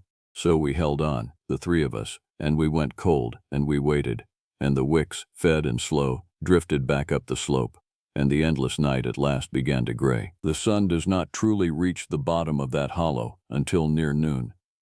But the black went to gray, and the gray went to a thin cold light, and the wicks were gone. We got up off the ground stiff and half frozen, and more than half dead, Vanessa and Peggy and Jenna and me. And we did not speak, because there was nothing to say that the morning did not already say for us. Brett lay by the cold fire ring where we had left him, waxy and gray and light. Of Curtis we found only the rifle, and a patch of that pale waxy film on the leaves, and nothing else, nothing at all. Of Howard we found his lighter, cold in the leaves, and beside it that same waxy trace, and his old canvas hat, and nothing more. The hollow gave nothing back that it had taken. It only left its cold pale sign on the ground, like grease, like tallow, like a candle burned down to the socket and gone out. We carried Brett out. It took us most of the morning to get the two trucks up that rutted track, Vanessa driving one and me the other, with Peggy beside me and Jenna in the back staring at nothing, and Brett wrapped in a tarp in the bed. And we did not once look back down into Sorrel Hollow, not one of us. You can imagine what the world made of it when we came out. 3 of us walked into that hollow and did not walk out, and there was no telling anyone the truth of it, because the truth was wicks, and no one believes in wicks, and I do not blame them, because I would not have believed it either 3 days before. So the story became exposure, and confusion, and old people, and a grieving man wandering off in the cold of a deep hollow at night, and dying of it, which is a thing that happens, which is a thing people can bear to hear. That is the story in the records. That is the story most everyone believes. I have let them believe it. There is no kindness in the truth. Peggy lived 4 more years after that hollow. She never spoke of it again but the once, near the end, when she took my hand the way she had taken it in the black and told me that I was the one who had to carry it now. The rule, the warning, because she would not be here to carry it much longer, and there had to be someone who knew. And then she was gone, of nothing but her years, and the old knowledge went with her, all of it, except the small piece she had put into me, and the smaller piece her grandmother had put into her, passed down through the black like a hand held out. So now you have it too. And here is why I have told you, why I keep a house so cold that my own daughter frets over me, why I will not sleep with any light burning, not a lamp, not a candle, not the little glow of a phone, because some nights, late, I look out my window toward the tree line at the back of my property, and far off among the trunks, higher than a person's head would be, I see a small yellow light, steady, not flickering the way a flame flickers, drifting, slow, left to right, and then still, and a little way off from it, a second one blooms. And I do not go to the window. I do not turn on a lamp. I put out every candle in the house, and I turn the heat down until my breath nearly smokes, and I lie down in the cold and the black, and I go still, and I want nothing, and I wait for the morning, because the fire keeps the cold out. But it lets the wicks in. My grandmother's grandmother knew it, and Peggy knew it, and now I know it, and now God help you, so do you. If you should ever be down in a deep hollow when the light drains out of it, and you see a little yellow flame come drifting between the trees, and you feel, all at once, that you would give anything in the world to go to it, remember what it costs to stay alive. Kill your fire. Go cold as a stone.